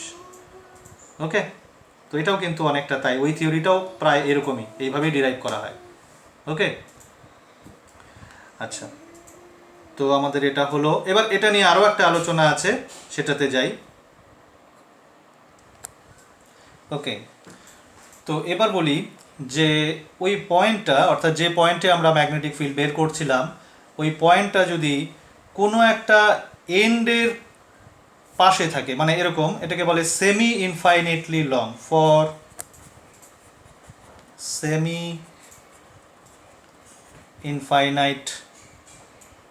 Infinitely long conductor. ব্যাপারটা কি? ব্যাপারটা হচ্ছে এরকম, ধরো এখানেই আঁকি, এই হচ্ছে কন্ডাক্টরটা, এই দিকটা অসীম অবধি বিস্তৃত, আর পয়েন্টটা হচ্ছে এইখানটায়, এইটা হচ্ছে আর, এইটা হচ্ছে পি। তার মানে একটা এন্ড ইনফিনিটি অবধি বিস্তৃত, আরেকটা এন্ড কিন্তু এইখানেই। তাহলে আমাদের ফর্মুলাতে μ0/4π I/r সাইন θ1, এই যে θ1 তো এই অ্যাঙ্গেলটা, তাই না? এইটা তো θ1 ধরি আমরা, তো এটা আমাদের বসাতে হবে কত, যেহেতু এই দিকটা ইনফিনিটি অবধি আছে, তো এটা হচ্ছে π/2 প্লাস সাইন θ2। ভাবো সাইন θ2 কত হবে? সাইন θ2 মানে হচ্ছে আরেকটা এন্ডের সাথে পি পয়েন্ট যে কোণটা, বা এই লাইনটা যে কোণ উৎপন্ন করছে, তো সেই এন্ডটা তো এইটা, কত কোণ উৎপন্ন করছে এই লাইনটা? 0। So it will be μ0/4π into I/r। এটা হচ্ছে সেমি ইনফাইনাইট লেন্থের কন্ডাক্টরের জন্য রেজাল্ট। আচ্ছা, এবার আসি, যদি এরকম হয় B at a point on the extended part of the conductor অর্থাৎ এরকম ধরো কন্ডাক্টরটা এটা, এবার আমরা যেখানে ফিল্ড বের করব সেটা পয়েন্টটা এটা। কন্ডাক্টরকে এক্সটেন্ড করলে এই লাইনের উপরেই পয়েন্টটা, বুঝতে পেরেছ? এইখানে বের করব, এতক্ষণ পাশে বের করছিলাম, এবার এই লাইনের উপরে কত হবে সেটা বের করব। তো এটার জন্য আমাকে আগে আরেকটা রেজাল্ট করে নিতে হবে, সেটা হচ্ছে সাপোজ এটা হচ্ছে কন্ডাক্টর ফাইনাইট লেন্থের এ বি বা এসি, আমরা এসি ধরেছিলাম। হ্যাঁ, ধরো আমি এই পয়েন্টে বের করতে চাই, this is the point which is at a distance r. তাহলে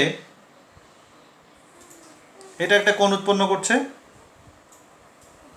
এই এনটাও একটা কোণ উৎপন্ন করছে, এটাকে আমরা বলেছিলাম -θ1 আর এটাকে আমরা θ2 বলতাম।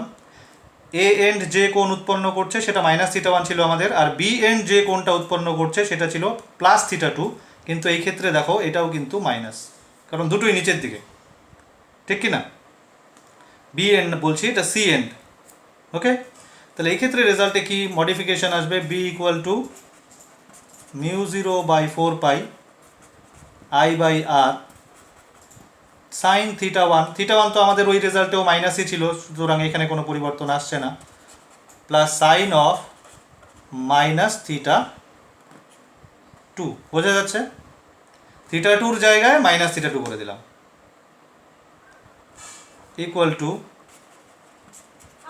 μ0/4π I/r সাইন θ1 মাইনাস সাইন θ2।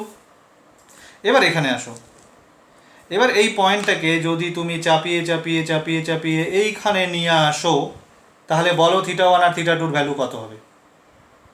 বলে দাও। তাহলে বি ইকুয়াল টু কি হবে বলো? B equal to μ0/4π I/r sine π/2 minus sine π/2, so it will be 0। তাহলে এটাও একটা ইন্টারেস্টিং রেজাল্ট। মনে রাখবে যে এক্সটেন্ডেড পার্টের উপরে হলে কিন্তু ফিল্ড 0 হয়। কিভাবে 0 হলো সেটার জন্য আমরা একটা জেনারেল পয়েন্টে বের করে নিয়েছি। এই পয়েন্টে এখানে θ1 θ2 দুটোই নেগেটিভ, সো রেজাল্টটা মডিফাই হয়ে এটা হয়ে গেল। জেনারেল রেজাল্টটা ছিল সাইন θ1 প্লাস সাইন θ2, যেখানে θ1 নেগেটিভ ছিল, θ2 পজিটিভ ছিল, কিন্তু আমাদের এই ক্ষেত্রে দুটোই নেগেটিভ, সো θ2-র জায়গায় নেগেটিভ বসাতে হবে তোমাকে, তাদের রেজাল্টটা এইটা হবে। এবার এই রেজাল্টটাকে এখানে আমরা অ্যাপ্লাই করেছি। এই পয়েন্টটাকে যদি আমি চাপিয়ে চাপিয়ে এটার এই লাইনের উপরে নিয়ে আসি, তাহলে θ1 θ2 দুটোই 90 ডিগ্রি হয়ে যাবে, therefore the result will be 0। Okay, তো এই ছিল এই টপিকটা, অর্থাৎ magnetic field due to a long straight current carrying conductor, তার ডিফারেন্ট কেস, পাশে কত হয়, একটা এন্ডে কত হয়, পয়েন্টটা যদি ওর এক্সটেন্ডেড পার্টের উপরে থাকে তাহলে কত হয়, তো আমরা সব কিছুই করলাম। ওকে, এরপর আমরা চলে যাব নেক্সট অ্যাপ্লিকেশনে। ওকে ওকে, কিন্তু নেক্সট টপিকে যাওয়ার আগে আমরা কিন্তু এখানে একটা জিনিস মেনশন করিনি, মিস হয়েছে একটা, সেটা হচ্ছে ম্যাগনেটিক ফিল্ডের আপনার তো ডিফারেন্ট কেসে ম্যাগনিটিউডগুলো বের করলাম, কিন্তু ডিরেকশনের কথা কিন্তু একবারও আমরা বলিনি। ডিরেকশন কোন দিকে হবে ম্যাগনেটিক ফিল্ডের? তো ডিরেকশন আমাদের বের করতে হবে। আমাদের যে রুল আছে ক্রস প্রোডাক্টের রুল দিয়েও বের করা যাবে, এছাড়া আরেকটা রুল আছে সেটাও বলবো, বের করা যাবে। তো দেখো বিষয়টা এরকম যে কন্ডাক্টরটা তুমি যে কোনো জায়গায় একটা ডিএল পার্ট নিয়ে যদি চিন্তা করো, তাহলে ডিএল ক্রস আর, এর আগেও বলেছি ডিএল ক্রস আর এর ডিরেকশনই হচ্ছে বি এর ডিরেকশন। তো আমাদের যে ফার্স্ট পেজটা ছিল, যে পেজে আমরা এই ক্যালকুলেশনটা করেছি, সেই পেজটাতে আমি দেখাচ্ছি ডিএল ক্রস আর কোন দিকে। এই দেখো, এই যে আমার ডিএল, ওকে, এটা হচ্ছে আমার ডিএল, আর এটা হচ্ছে আমার আর। এই যে √r² প্লাস L², এটা কিন্তু আমার আর, মানে আর মানে এখানে এই আর না। আমরা যে ডিএল এর জন্য এখানে ফিল্ড বের করেছি প্রথমে ডিবি, সেখান থেকে ওই পয়েন্টটার ডিস্টেন্স, এটা হচ্ছে আমার ফর্মুলার আর। বায়োসাভার্ট সূত্রে যে আরটা থাকে সেই আরটা আমার এখানে এইটা। ওকে, তো ডিএল আমার এই ডিরেকশানে, আর এই ডিরেকশানে, তাহলে ডিএল ক্রস আর করছি মানে কোন দিকে করছি দেখো, ডিএল ক্রস আর মানে এইদিকে করছি। তো এইদিকে করা মানে কোন দিকে হচ্ছে, ভার্টিক্যালি ডাউনওয়ার্ড। তাহলে এখানে ফিল্ড কোন দিকে, ভার্টিক্যালি ডাউনওয়ার্ড। এবার তুমি যে কোনো জায়গায় ডিএল নিয়ে চিন্তা করো, প্রত্যেকটাই ভার্টিক্যালি ডাউনওয়ার্ড আসবে, প্রত্যেকটাই। ওকে, যার ফলে আমরা যখন সামেশন করেছি দেখো আমরা কিন্তু সরাসরি যোগ করে দিয়েছি, অর্থাৎ ইন্টিগ্রেশন করার সময় আমরা স্কেলারকে যেভাবে ইন্টিগ্রেট করে ঠিক সেইভাবে করেছি। তার কারণটা এটাই যে প্রত্যেকটা ফিল্ড মানে প্রত্যেকটা ডিএল এর জন্য, যে কোনো জায়গায় তুমি ডিএল নাও, প্রত্যেকটা ডিএল এর জন্য এখানে ফিল্ড কিন্তু খাতার তলের সাথে অভিলম্বভাবে নিচের দিকে। ফলে সবগুলো ফিল্ড অ্যাড হবে, সরাসরি অ্যাড হবে, সেই জন্য আমাদের ইন্টিগ্রেশনের কোনো ঝামেলা হয়নি, আমরা সরাসরি অ্যাড করে দিয়েছি। বোঝা গেল? এছাড়া আরেকটা রুল যেটা আছে এবার সেটা বলি। এই রুলটা হচ্ছে এরকম, এই রুলটা হচ্ছে যদি কোনো স্ট্রেইট কন্ডাক্টর হয়, ধরো এটা একটা স্ট্রেইট কন্ডাক্টর, এর ভেতর দিয়ে তড়িৎ প্রবাহ যাচ্ছে আই কোনো দিকে, এই ক্ষেত্রে যেমন উপরের দিকে দেখতে পাচ্ছ যাচ্ছে কার তড়িৎ প্রবাহ, তো তার দরুন তার আশেপাশে কোনো বিন্দুতে চৌম্বক ক্ষেত্রের দিক বের করতে গেলে রুলটা হচ্ছে যে কন্ডাক্টরটা যে দিকে তড়িৎ প্রবাহ হচ্ছে কন্ডাক্টরটার ভেতর দিয়ে, কন্ডাক্টরটাকে তুমি ধরো এভাবে, হ্যাঁ, এবং থাম্বটাকে তড়িৎ প্রবাহের দিকে ডিরেক্ট করো। তাহলে বাকি যে আঙ্গুলগুলো রয়েছে তারা যেভাবে রোটেট করবে, দেখো ওকে ঘিরে এরকম করে আছে, সার্কেল করে আছে, তো এটা হচ্ছে একটা ম্যাগনেটিক লাইন অফ ফোর্সের ডিরেকশন। পরিষ্কার? যেমন ইলেকট্রিক লাইন অফ ফোর্সের কথা তোমরা পড়েছ, বলরেখা, তড়িৎ বলরেখা, সেরকম চৌম্বক বলরেখা একই রকম ধর্ম। তো চৌম্বক বলরেখা একে ঘিরে, এই কন্ডাক্টরটাকে ঘিরে চৌম্বক বলরেখা এই রকম হবে। বোঝা গেল? যদি কারেন্ট এই দিকে হয়। পরিষ্কার? তাহলে বলো এই পয়েন্টটাতে আমরা যদি চৌম্বক ক্ষেত্রের দিক জানতে চাই তাহলে পরে কোন দিকে হবে? তো একে তুমি ধরছো এই যে এই দিকে, তাহলে তোমার আঙ্গুলগুলো কোন দিকে যাচ্ছে, ভার্টিক্যালি ডাউনওয়ার্ড যাচ্ছে। তো অবভিয়াসলি এই পয়েন্টে ফিল্ড কোন দিকে হবে, ভার্টিক্যালি ডাউনওয়ার্ড। বলো তো এই লেফটে এই পয়েন্টে ফিল্ড কোন দিকে হবে? দেখো ওই একই রুল অ্যাপ্লাই করো, এই যে এই যে, পরিষ্কার? তাহলে ভার্টিক্যালি আপওয়ার্ড। বলো তো এই পয়েন্টে কোথায় কোন দিকে হবে, মানে কন্ডাক্টরটার উপরে এই জায়গাটাতে, এই জায়গাটাতে হবে এই দিকে। নিচে কোন দিকে হবে, এই দিকে। আমি আরেকটা ছবিতে দেখাচ্ছি, দেখো তোমার এইরকম মনে করো, তোমরা এই ছবিটা মাধ্যমিকের বইতেও পেয়ে থাকবে। এই ধরো কন্ডাক্টরটা, এটা একটা মনে করো কার্ডবোর্ড, তাকে ভেদ করে কন্ডাক্টরটা গেছে, এর ভেতর দিয়ে কারেন্ট নিচ থেকে উপর দিকে যাচ্ছে। এই প্লেনটা হচ্ছে হরাইজন্টাল প্লেন, অনুভূমিক তল, আর কন্ডাক্টরটা হচ্ছে জেড অক্ষ, ধরো এটা হচ্ছে XY তল। পরিষ্কার? তাহলে এই বিন্দু একে ঘিরে চৌম্বক বলরেখা কেমন হবে, আমি রুল কি বলেছি, এরকম হবে, এই ডিরেকশানে, এই যে, হ্যাঁ এরকম। তাহলে এই বিন্দুতে চৌম্বক ক্ষেত্র স্পর্শক বরাবর এই দিকে, এই বিন্দুতে চৌম্বক ক্ষেত্র স্পর্শক বরাবর এই দিকে, এই বিন্দুতে এই দিকে, পেছনে এই দিকে। বোঝা যাচ্ছে? এই রুলটাই এখানে, এই রুল অনুযায়ী এখানে এই যে ভার্টিক্যালি ডাউনওয়ার্ড হচ্ছে আর এখানে ভার্টিক্যালি আপওয়ার্ড হচ্ছে। এই ক্ষেত্রে কন্ডাক্টরটা কোথায় আছে, এই খাতার প্লেনে আছে, তাই না? তাহলে একে ঘিরে ঘিরে চৌম্বক বলরেখা এরকম হবে, একটা হাফ পার্ট উপরে আর হাফ পার্ট এই পেজের নিচে আছে। তাহলে এইখান দিয়ে এই যে বলরেখাটা এরকম, তাহলে এখান দিয়ে ঢুকছে ভার্টিক্যালি ডাউনওয়ার্ড, এখান দিয়ে বেরোচ্ছে ভার্টিক্যালি আপওয়ার্ড। বোঝা গেল? এই যে, এটা কিন্তু তোমাদের একটু নিজেরা প্র্যাকটিস করে করে বুঝে নিতে হবে, কারণ এই রুলটা খুবই ইউজফুল। বিভিন্ন জায়গায় আমরা এই রুলটাকে ইউজ করে চৌম্বক ক্ষেত্রের দিক কিন্তু বের করব খুব সহজে। বোঝা গেল? ওকে ওকে, আমরা যখন এটা শিখেই নিলাম যে স্ট্রেইট কন্ডাক্টরের জন্য তার আশেপাশে ম্যাগনেটিক ফিল্ড কী করে বের করতে হয়, তার রেজাল্ট কী হয়, কোন ডিরেকশনে হয়, তো চলো একটা প্রবলেমই করা যাক। হ্যাঁ, তারপরে নেক্সট টপিকে যাই। প্রবলেমটা এরকম, ধরো এরকম দুটো স্ট্রেইট কন্ডাক্টর আছে, এয়ারে আছে, এবং এদের ডিস্ট্যান্স হচ্ছে 5 মিটার একটা দিয়ে কারেন্ট যাচ্ছে 2.5 অ্যাম্পিয়ার, আরেকটা দিয়ে কারেন্ট যাচ্ছে 5 অ্যাম্পিয়ার, সেম ডিরেকশনে কারেন্ট যাচ্ছে। ওকে, তোমাকে বললো বলো তো এই মিড পয়েন্টে, এদের ঠিক মিড পয়েন্টে ম্যাগনেটিক ফিল্ড কত, কি করে করবে? সিম্পল, এটাও অসীম দৈর্ঘ্যের, এটাও অসীম দৈর্ঘ্যের বলে দিয়েছে।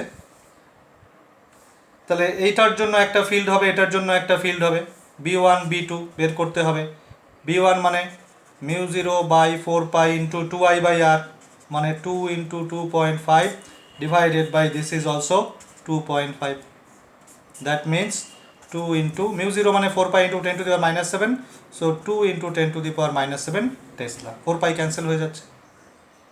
B2 কত হবে বের করো, একই 10⁻⁷, এই জিনিসটার মান 10⁻⁷ একবারে লেখা যায়, কারণ μ0 মানে 4 পাই ইন্টু 10⁻⁷, বারবার এটা না লিখলেও চলবে। তাহলে 10⁻⁷ ইন্টু 2i মানে 2 ইন্টু 5 ডিভাইডেড বাই 2.5, এটার থেকেও তো ডিস্টেন্স 2.5, সো এটা কাটো, কাটলে পরে কত হবে 2 2 4, তার মানে 4 ইন্টু 10⁻⁷। এবার দেখতে হবে যে এই ফিল্ড দুটোর ডিরেকশন কি। তো আমরা এখনই যে রুলটা শিখলাম এই রুলটা অ্যাপ্লাই করো। এটার দরুন দেখো, এটার দরুন কোন দিকে, vertically downward, so this field is vertically downward. এটার জন্য কোন দিকে দেখতে পাচ্ছ, ভার্টিক্যালি আপওয়ার্ড, যেটা হচ্ছে আপওয়ার্ড ফিল্ড। তাহলে একটা ডাউনওয়ার্ড একটা আপওয়ার্ড, কোনটা বড়? আপওয়ার্ডটা বড়, therefore the resultant field will be B equal to B2 minus B1 which will be 2 into 10⁻⁷ Tesla. কোন ডিরেকশনে হবে? অবভিয়াসলি আপওয়ার্ড ডিরেকশনে হবে, ঠিক কি না? ওকে, তো এই টাইপের প্রবলেম আরও কমপ্লেক্স প্রবলেম আছে, আমরা একটা সিম্পল প্রবলেম করলাম। ওকে, মোটামুটিভাবে আমাদের এই টপিকটা আমরা মোটামুটি যা যা ডিসকাস করার ছিল করে ফেলেছি। এবার আমরা চলে যাব নেক্সট টপিকে। ওকে, এবার আমরা চলে আসলাম আমাদের next application of Biot Savart law number 2, field, that is magnetic field due to a circular conductor।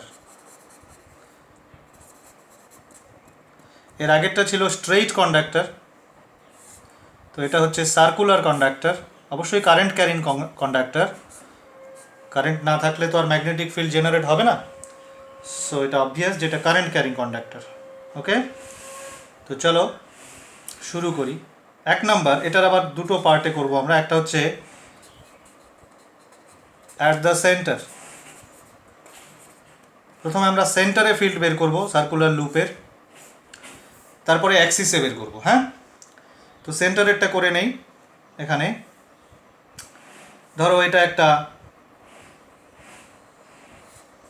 Circular current carrying conductor, এরকম মনে করো কারেন্ট আসছে এইদিকে, বেরিয়ে যাচ্ছে। ধরো এর রেডিয়াস হচ্ছে আর, সাপোজ এই ইয়েটাতে টার্ন আছে মনে করো, suppose there are n number of turns, এক পাকেরও থাকতে পারে, তাতেও কোনো অসুবিধা নেই, n পাকের আছে মনে করো। তো আমরা এক পাকের জন্যই করি, তারপরে n পাক হলে কি হবে সেটা বলে দেব। ধরো এক পাকের এটা কুণ্ডলিটা, তো আমার এইখানে ম্যাগনেটিক ফিল্ড বের করতে হবে। কী করে করব? সিম্পল, বায়ো-সাভার্ট ল অ্যাপ্লাই করা হয়ে যাবে। আমি এখানে একটা ডিএল নিলাম, এই যে ডিএল, এর ভেতর দিয়ে কারেন্ট যাচ্ছে এই ডিরেকশনে। তো কারেন্টের ডিরেকশন দেখাতে গেলে এখানে স্পর্শক আঁকতে হবে, this is the direction of current and this is R. So the angle between ideal vector, এই যে আইডিয়াল, আর angle between ideal and R is 90 degree এই কেসে, যেহেতু এটা সার্কেল, তাই না? স্পর্শক এবং ব্যাসার্ধের মধ্যবর্তী কোণ 90 ডিগ্রি। তাহলে এইটুকুর জন্য ডিবি কত হবে? DB will be μ0/4 pi into Idl sine 90 degree divided by R square. So μ0/4 pi into Idl by R square, isn't it? তাহলে সমগ্র পরিবাহীটির জন্য, লুপটির জন্য কত হবে? B equal to summation of dB, summation লিখতে পারো ইন্টিগ্রেশন লিখতে পারো, আমি দুই রকমভাবে লিখে দিচ্ছি, I DL by R square. এবার ইন্টিগ্রেশনটা কার উপরে হবে? ডিএল এর উপরে। ডিএল কি? Small length. এই ডিএলগুলোর সামেশন করলে বা ইন্টিগ্রেশন করলে কত হবে বলে দাও। So mu 0/4 into I by R square into 2 r. ডিএলগুলোকে অ্যাড করলে কি হবে? বৃত্তের পরিধি হবে, লুপের পরিধি হবে। So mu 0/4 into 2 by r. বুঝতে পারছো? এটা হচ্ছে বৃত্তের কেন্দ্রে চৌম্বক ক্ষেত্রের প্রাবল্য বা চৌম্বক ক্ষেত্র। কোন দিকে? ডিরেকশন কোন দিকে? তো এই ডিরেকশন বের করতে গেলে এখানেও তুমি কিন্তু ডিএল ক্রস আর এর রুল থেকে করতে পারো। এই দেখো, ডিএল ক্রস আর কোন দিকে? Vertically downward. ওকে, এছাড়াও এখানে আরেকটা রুল আছে। আরেকটা রুল কি? আরেকটা রুল হচ্ছে যদি সার্কুলার কন্ডাক্টর হয়, মানে লুপ এই টাইপের, তাহলে পরে এইগুলোকে দিয়ে, এই আঙ্গুলগুলোকে দিয়ে তুমি যদি কারেন্টের ডিরেকশন দেখাও, তাহলে thumb will be the direction of magnetic field. Straight কন্ডাক্টরের রুল কি ছিল? এটা যদি কারেন্ট হয় তাহলে এটা হচ্ছে ম্যাগনেটিক লাইন্স অফ ফোর্সের ডিরেকশন। আর সার্কুলার কন্ডাক্টরে হচ্ছে এটা যদি কারেন্ট হয় তাহলে এটা হবে ম্যাগনেটিক ফিল্ড, এই থাম্বটা। তাহলে এখানে কারেন্ট দেখাও, এই দেখো কারেন্ট, কারেন্ট ক্লকওয়াইজ কারেন্ট। তাহলে থাম্ব কোন দিকে থাকছে? নিচের দিকে। পরিষ্কার? কারেন্ট যদি এই দিকে হতো তাহলে এরকম করতাম, এরকম করে রুলটা অ্যাপ্লাই করতাম, তাহলে ম্যাগনেটিক ফিল্ড কোন দিকে হতো? উপর দিকে, ভার্টিক্যালি আপওয়ার্ড। এই ক্ষেত্রে কারেন্ট এই দিকে, তাহলে তোমার এইভাবে অ্যাপ্লাই করতে হবে রুলটাকে। এই যে কারেন্ট, এই যে তোমার ফিল্ড। পরিষ্কার? Vertically downward. ওকে, আর একটা কথা যেটা বলছিলাম সেটা হচ্ছে যদি এন টার্নস থাকে, এখানে একটা টার্নের জায়গায় যদি 100টা টার্ন থাকে, তাহলে ফর্মুলায় কি মডিফিকেশন হবে? ফর এন টার্নস কোথায় চেঞ্জ আসবে ফর্মুলায় বলতে পারো কেউ? B equal to mu 0/4 into 2 by r. আইটা এনআই হয়ে যাবে। কেন? কারণ কি? আই মানে কি? কোনো একটা ক্রস সেকশনের মধ্যে দিয়ে প্রবাহিত তড়িৎ, মানে আধান। এবার এরকম মনে করো একটা কন্ডাক্টর, কারেন্ট যাচ্ছে আই, তো এর পাশাপাশি যদি আমি আরও এরকম 10টা রাখি, টোটাল যদি 10টা হয় মনে করো, প্রত্যেকটার ভেতর দিয়ে আই যাচ্ছে। এবার এটাকে একটা কন্ডাক্টর ভাবতে পারো না? তাহলে এই ক্রস সেকশনটার মধ্যে দিয়ে টোটাল কত যাচ্ছে? 10I। পরিষ্কার? এটাই হচ্ছে কনসেপ্ট। তুমি যদি এখানে বাঞ্চ হয় আর কি, মানে তোমার যদি এন টার্নস থাকে, এখানে এরকম যদি টার্নস থাকে, তাহলে তুমি ভাবতে পারো যে এর ক্রস সেকশনাল এরিয়াটা বেড়ে গেল, ঠিক না? প্রত্যেকটার ভেতর দিয়ে যদি আই যায়, তাহলে এই টোটাল এই ক্রস সেকশনটার ভেতর দিয়ে কত যাচ্ছে? NI. That's why the current will be replaced by NI. সেই জন্য ম্যাগনেটিক ফিল্ডটাও এন গুণ হয়ে যাবে। Okay, clear? এই কনসেপ্টটা কিন্তু আরও অনেক জায়গায় ইউজ করবো আমরা। অর্থাৎ যেখানেই দেখবে টার্ন আছে কয়েলের মধ্যে, এন টাইমস হয়ে যায় কারেন্টটা টার্ন থাকলে পরে। যদি সিঙ্গেল টার্নের মধ্যে দিয়ে কারেন্ট আই হয়, for N turns the current will B N I. কেন হয় সেটার কারণটা নিশ্চয়ই বুঝতে পারছো। কারেন্ট মানে হচ্ছে পরিবাহীর যে কোনো প্রস্থচ্ছেদের মধ্যে দিয়ে একক সময়ে প্রবাহিত আধান। তো কন্ডাক্টরগুলোকে তুমি যদি বাঞ্চ করে একটা সিঙ্গেল কন্ডাক্টর ভাবো, তাহলে এটাই প্রস্থচ্ছেদর। তো এই প্রস্থচ্ছেদের মধ্যে দিয়ে কত যাচ্ছে? হ্যাঁ, এটা দিয়ে যাচ্ছে আই, পাশেরটা দিয়ে আই, তার পাশেরটা দিয়ে আই, তার পাশেরটা দিয়ে, তার পাশে সবগুলো টোটাল করলেই হয়ে যাবে। পরিষ্কার? ওকে, তো এটা গেল at the centre of A circular loop. এবার আসি অ্যাক্সিসে বের করবো। চলো, নাম্বার বি নম্বর, এটা অ্যাট অ্যাক্সিয়াল পয়েন্ট।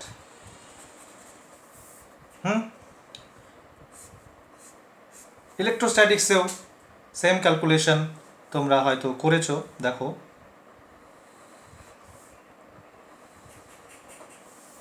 এটা হচ্ছে লুপটা, এটা ধরো কারেন্টের ডিরেকশন, এটা ওর Axis. at a distance x there is a point P from the center and you have to find the magnetic field here at P. ওকে, কী করে করবে? ওই একই ডিএল নিতে হবে। তো এই জায়গাতে একটা DL now, this is DL, current এইদিকে যাচ্ছে এরকম। তো এখান থেকে এটাকে কানেক্ট করো এটার সাথে। এটা হচ্ছে রেডিয়াস অফ দ্য লুপ আর, এটা হচ্ছে √r² + x²। তাহলে এই ডিএল এর জন্য এখানে চৌম্বক ক্ষেত্র কত হবে? DB = μ0/4π IDL sin r² + x²।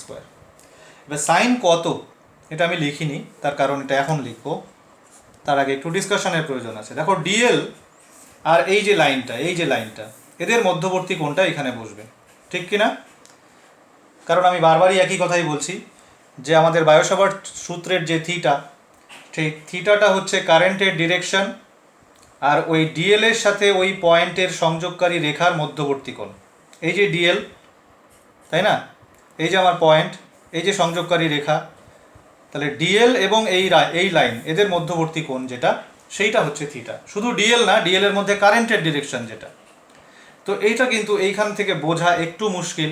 এটা 3 ডাইমেনশনালি তুমি যদি একটু চিন্তা করতে পারো তাহলে বুঝবে যে এই কোণটা কিন্তু 90 ডিগ্রি। এখানে যদিও এটা বোঝা যাচ্ছে না, বুঝতে পারছো? এটা না, এই ডিএল ভেক্টরটা আর এই লাইনটা, এই দুজনে একটা এরকম স্ল্যান্টিং তল তৈরি করে, এরকম একটা আনত তল তৈরি করে, এইরকম। পরিষ্কার? ওকে, তো এটা কিন্তু 90 ডিগ্রি আসে। Therefore μ0/4π IDL / r² + x²। এবার এটা ডিরেকশন কোন দিকে? এটা ডিরেকশন হবে, যেহেতু আমি বলছি যে এরা দুইজন মিলে এরকম একটা আনত তল তৈরি করে, তো তার সাথে লম্ব দিকে হবে, এইরকম ডিরেকশনে হবে। তো এটা ডিরেকশন হয় এইরকম, দিস ইজ ডিবি। ওকে, এবার এই ডিএল এর এক্স্যাক্টলি অপোজিটে, ডায়ামেট্রিক্যালি অপোজিট পয়েন্ট যেটা, মানে ব্যাস বরাবর যেটা বিপরীত বিন্দু, সেইখানে যদি আরেকটা ডিএল নাও, তাহলে তার জন্য এই বিন্দুতে চৌম্বক ক্ষেত্র ডিবি পাওয়া যাবে। এটার ডিরেকশন হবে এই দিকে। এটা এইখানে বোঝা, অর্থাৎ 2 ডাইমেনশনালি এটাকে বোঝা একটু মুশকিল। তোমরা একটা কাজ করতে পারো, ইউটিউবে এটার অনেক ভিডিও আছে যেখানে রোটেট করে করে এই প্লেনসগুলো দেখানো হয়েছে, অ্যাঙ্গেলসগুলো দেখানো হয়েছে। সেইখানে বোঝা যায় যে অ্যাকচুয়ালি কোন অ্যাঙ্গেলটা কেন 90 ডিগ্রি, বা এই প্লেনগুলো কোনটা কীরকমভাবে আছে সেটা বোঝা যায়। তো সেটা বুঝতে পারবে যে এই ডিবিটা এইদিকে, এই ডিবিটা এইদিকে। এবার এই ডিবি দুটোকে আমরা যদি রিজলভ করি দুটো দিকে, একটা হচ্ছে অ্যালং দ্য অ্যাক্সিস, তাহলে দুজনেরই দুটো কম্পোনেন্ট পাবো, ডিবি কস থিটা ও থিটা। এবার থিটা কোনটা? ধরো এটা থিটা, তাহলে এটাও থিটা।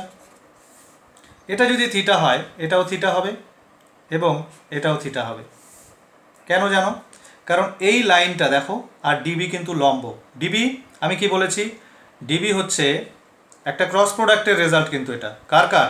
এই যে এই ভেক্টরটা আর ডিএল ভেক্টর, তাহলে এই ভেক্টরের উপরে ডিবি তো লম্ব হবেই। তাহলে এই টোটাল কোণটা, আমার পেনের দিকে তাকাও, এই যে টোটাল কোণটা এটা কিন্তু 90। পরিষ্কার? এটা যদি 90 হয়, আর আবার এইটা আর এটা দেখো, এরাও কিন্তু লম্ব। এটা হচ্ছে অ্যাক্সিস আর এটা হচ্ছে অ্যাক্সিসের উপর লম্ব। তাহলে এই মাঝখানের কোণটা কত? 90 - থিটা। তাহলে এটা যদি 90 - থিটা হয়, এই টোটালটা 90, তাহলে এটা থিটা। সিমিলারলি এটাও theta. So this is DB cos theta. ও 1 মিনিট, এইটা হচ্ছে ডিবি কস থিটা, সরি, এটাও ডিবি কস থিটা। তাহলে এই দিকে যে উপাংশগুলো পাওয়া যাবে সেগুলো হচ্ছে দুটো ডিবি সাইন থিটা, এটার একটা এটার একটা। পরিষ্কার? আশা করি এই জায়গাটা ক্লিয়ার আছে। আমরা দুটো ডিবি পেয়েছি, একটা এই ডিএল এর জন্য এই যে এটা, আরেকটা এই ডিএল এর জন্য এটা। এই দুটো ডিএলকে আমরা দুটো দিকে ভাগ করে নিয়েছি। এই হচ্ছে DB cos theta, DB sine theta এটার। আবার এটারও একটা ডিবি কস থিটা আছে, একটা এই দিকে আরেকটা ডিবি সাইন থিটা আছে, ওটা লিখিনি আমি, অ্যারো দিয়েছি। বুঝতে পারছো? এবার এই ডিবি কস থিটা আর ডিবি কস থিটা এরা তো ক্যান্সেল হয়ে যাচ্ছে, তাহলে থাকছে কে? DB sine theta. তাহলে প্রত্যেকটা ডিএল থেকে কন্ট্রিবিউশন কত? DB sine theta. তাহলে টোটাল ফিল্ড বা রেজাল্টেন্ট ফিল্ড অ্যাট বি, ফিল্ডটা কোন ডিরেকশনে পেলাম? তাহলে আমরা অ্যাক্সিয়াল ডিরেকশনে। পরিষ্কার? তো টোটাল ফিল্ড কত হবে, সরাসরি এই সব ডিবি সাইন থিটাগুলোকে যোগ করে দাও, mu 0/4 pi integration of all the DB sine theta. আচ্ছা এটাকে ডিবির মধ্যেই তো এটা আছে, তাহলে integration of DB sine theta over the whole loop. চলো বসাই, তাহলে ইন্টিগ্রেশন ডিবির ভ্যালু হচ্ছে mu 0/4 pi into IDL divided by R square plus x square into sine theta. এবার এই সাইন থিটার ভ্যালু এইটা ট্রায়াঙ্গেল থেকে পুট করতে হবে, হুইচ উইল বি r/√ওভার r square plus x square, isn't it? Okay, তাহলে এটা কি দাঁড়াচ্ছে দেখো, কনস্ট্যান্টসগুলো বাইরে নিয়ে নেই, সবই কনস্ট্যান্ট ডিএল ছাড়া, সবই constant. So mu 0/4 pi into I r divided by R square plus x square whole to the power 3/2 ইন্টু ডিএলের ইন্টিগ্রেশন করলে হবে আবার আগের মতো 2 πr। So the result becomes mu 0/4 pi 2 πi into r square divided by R square plus x square whole to the power 3/2। This is the formula for the field. এবং এই ফিল্ডের ডিরেকশন কোন দিকে, অ্যাক্সিয়াল। এবার circular loop যেহেতু, সুতরাং এই রুলটা applicable, আমি যে এই রুলটা একটু আগে বললাম, অর্থাৎ কারেন্ট যদি এরকম হয়, এই দেখো লুপ, এরকম লুপ, তাই না, কারেন্ট এরকম, এই যে অ্যাক্সিয়াল ফিল্ড। কারেন্ট যদি এরকম হয় ক্লকওয়াইজ, তাহলে এই যে ফিল্ড, পরিষ্কার? তুমি যদি এই বিন্দুতে ফিল্ড বের করো, কোন দিকে হবে, ওই দিকে। তুমি যদি এখানে বের করো, এই দিকে। ক্লিয়ার? ওকে, এবার এই রেজাল্টটা নিয়ে আমাদের একটু ডিসকাস করার ব্যাপার আছে, তো চলো সেখানে যাই।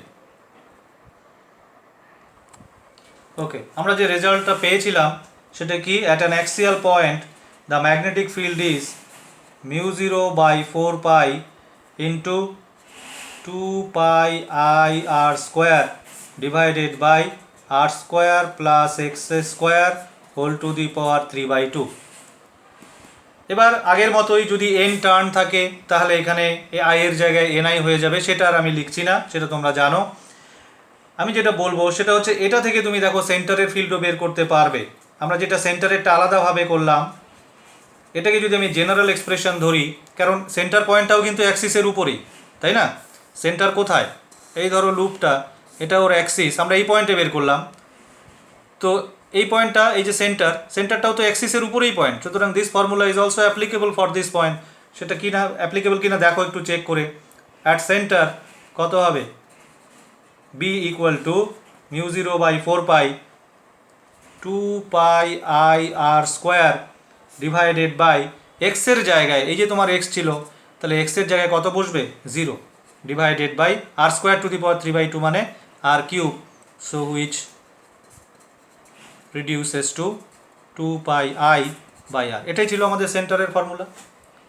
ওকে, so this is the general formula. এটা দিয়ে তুমি অ্যাক্সিসের যে কোনো পয়েন্টে বের করতে পারবে, ইভেন অ্যাট সেন্টার। ওকে, আরেকটা জিনিস মনে রাখবে যে সেন্টারের ফিল্ডটাই কিন্তু ম্যাক্সিমাম ফিল্ড, এবং যত দূরে যাবে, দেখো বি ভ্যারিজ অ্যাজ, তুমি দেখো আরেকটা আগে করে নেই একটু, সেটা হচ্ছে at x equal to very very greater than r. ধরো অনেক দূরে বের করবে তুমি, অনেক দূরে এইসব জায়গায় বের করবে field, in that case B will be mu 0/4 pi into 2 πi R square. অনেক দূর মানে কি, অনেক দূর মানে তোমাকে কিন্তু এবার আর এর তুলনায় এক্স অনেক বড়, বা উল্টা করে বললে আর অনেক ছোট। তো আর যদি ছোট হয়, আরকে নেগলেক্ট করে দাও, তাহলে x square to the power 3/2 হচ্ছে, দ্যাট মিন্স এটা কিন্তু এক্স কিউব। পরিষ্কার? So the field varies as 1/x³। এটা অনেক সময় প্রুভ করতে দেয় তোমাদের, যে দেখাও যে বহু দূরবর্তী বিন্দুতে লুপের থেকে অনেক দূরে প্রাবল্য x³ সাথে ব্যস্তানুপাতিক, চৌম্বক ক্ষেত্র x³ সাথে ব্যস্তানুপাতিক। তো তার প্রমাণ এটাই, রেজাল্টে এসে তারপরে এইটুকু করতে হবে। ওকে ডান। আচ্ছা, যেটা বলছিলাম যে সেন্টারের ফিল্ডটাই কিন্তু সর্বোচ্চ ফিল্ড, এবং যত দূরে যাওয়া যায় তত কিন্তু ফিল্ড দ্রুত হারে কমতে থাকে। এবং এটার যদি একটা ভ্যারিয়েশন আমরা গ্রাফে দেখতে চাই, this is x equal to 0, that means centre, ভ্যারিয়েশনটা কিন্তু এইরকম হয়। বুঝতে পারছো? এইদিকে হচ্ছে ফিল্ড, অবশ্যই। এটা হচ্ছে সেন্টারের ফিল্ড, এই যে ম্যাক্সিমাম ফিল্ড যে ভ্যালুটা এটা, তারপরে আস্তে আস্তে এদিকে কমতে থাকে, যত দূরে যাওয়া যায় তত দ্রুত হারে কমতে থাকে। ক্লিয়ার? ওকে ওকে, তো চলো যেটা শিখলাম এখন অবধি, যেটুকু শিখলাম তার উপরে একটা ছোট্ট প্রবলেম এখানে করে নিই, যেটুকু জায়গা আছে এর মধ্যে একটা প্রবলেম করি। হ্যাঁ, একটা প্রবলেম আছে, তোমাদের বইতে আছে, দেখবে এই প্রবলেমটা। ধরো এরকম, এই দিকটা ইনফিনিটি অবধি বিস্তৃত, এই জায়গাটা সেমি সার্কুলার। ওকে, তো এখানে কারেন্ট আসছে, current is I, it's given, the value of the current is 10 ampere. আর এই সেমি সার্কুলার পার্টের যে রেডিয়াস এটা হচ্ছে 2 সেন্টিমিটার। হ্যাঁ, তো তোমাকে বের করতে বলেছে এই জায়গাটাতে সেমি সার্কেলের যেটা সেন্টার, এখানে ম্যাগনেটিক ফিল্ড কত। কারেন্টটা এরকম এসে এদিক দিয়ে বেরিয়ে চলে যাচ্ছে, এই দিকটাও ইনফিনিটি, এই দিকটাও ইনফিনিটি অবধি বিস্তৃত। আশা করি পারবে। এখানে কারেন্ট এই ডিরেকশানে। তো দেখো এখানে তিনটা পার্টের জন্য ফিল্ড হবে, একটা হচ্ছে এটা স্ট্রেইট পার্টের জন্য এখানে একটা ফিল্ড হবে, এটাও স্ট্রেইট এই পার্টের জন্য একটা ফিল্ড হবে, আর সার্কুলার পার্টের সেমি সার্কুলার পার্টের জন্য একটা ফিল্ড হবে। তো তিনটা ফিল্ড হবে, তিনটা ফিল্ড কিন্তু একই ডিরেকশানে হবে। একটু চিন্তা করলেই বুঝতে পারবে কেন। দেখো কারেন্টটা এরকম এসে চলে যাচ্ছে, এই যে কারেন্ট আপওয়ার্ড, এটার জন্য আপওয়ার্ড, হ্যাঁ, এটার জন্য দেখো আপওয়ার্ড, তাহলে তিনটা ফিল্ড কিন্তু আপওয়ার্ড। সো রেজাল্টেন্ট ফিল্ড একবারে লিখি, বি ইকুয়াল টু কী হবে, B1 plus B2 plus B3। B1 মানে এই পার্টটা, এটা কি, এটা হচ্ছে সেমি ইনফাইনাইট কন্ডাক্টর, একটা সাইড ইনফিনিটি আর একটা সাইডের প্রান্তে বিন্দুটা। তাহলে সেমি ইনফাইনাইটে কী হয়, μ0/4π সবার সাথেই হবে, এটা কমন নিয়ে নিলাম, I/R হয়, তাই না। এটার জন্যও তাহলে একই হবে, এটাও সেমি ইনফাইনাইট, I/R প্লাস এই পার্টটা সেমি সার্কুলারে কী হয়, 2πI/R, তাই না। তাহলে এটা হচ্ছে সার্কেলের জন্য হয় 2πI/R। এখন আমার কাছে এই রেজাল্টটা আছে, এই যে 2πI/R সার্কেল, তো এটা সেমি সার্কেল, তার মানে কী হবে, 2টা থাকবে না, πI/R। বোঝা গেল? আশা করি বুঝতে পেরেছ। এই যে এই পার্টের জন্য এটা, এই পার্টের জন্য এটা, এরা হচ্ছে সেমি ইনফাইনাইট। ফুললি ইনফাইনাইট হলে দুই সাইডেই যদি ইনফিনিটি অবধি বিস্তৃত থাকে তাহলে 2I/R হয়, সেমি ইনফাইনাইট হলে I/R হয়। ওকে, I/R দুটো একই ডিরেকশানে, তিনটেই একই ডিরেকশানে। আর এটার জন্য হচ্ছে এই রেজাল্টটা এটার অর্ধেকটা হবে, তো এটাকে 2 দিয়ে ডিভাইড করলে πI/R, μ0/4π তো কমনই চলে গেছে, বাস এই ভ্যালুগুলো বসিয়ে দিলে I/Rও common.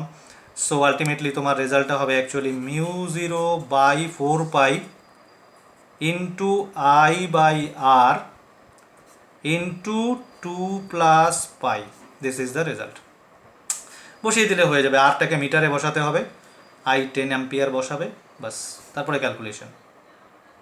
Okay, so these are the simple problems on this concept.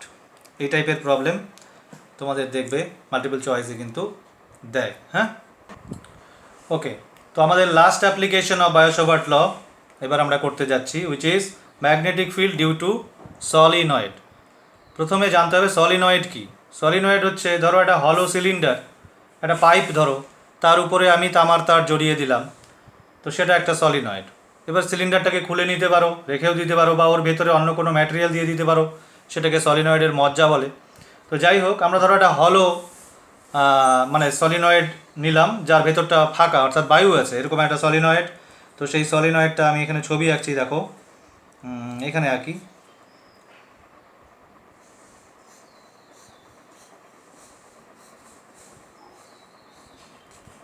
ধরো এর ভেতর দিয়ে I কারেন্ট যাচ্ছে, এবং ধরো এর একক দৈর্ঘ্যের পাক সংখ্যা হচ্ছে N, আর এর ব্যাসার্ধ যেটা, এই যে ব্যাসার্ধ এর ব্যাসার্ধ ধরো হচ্ছে R, স্মল r, বুঝতে পারছো।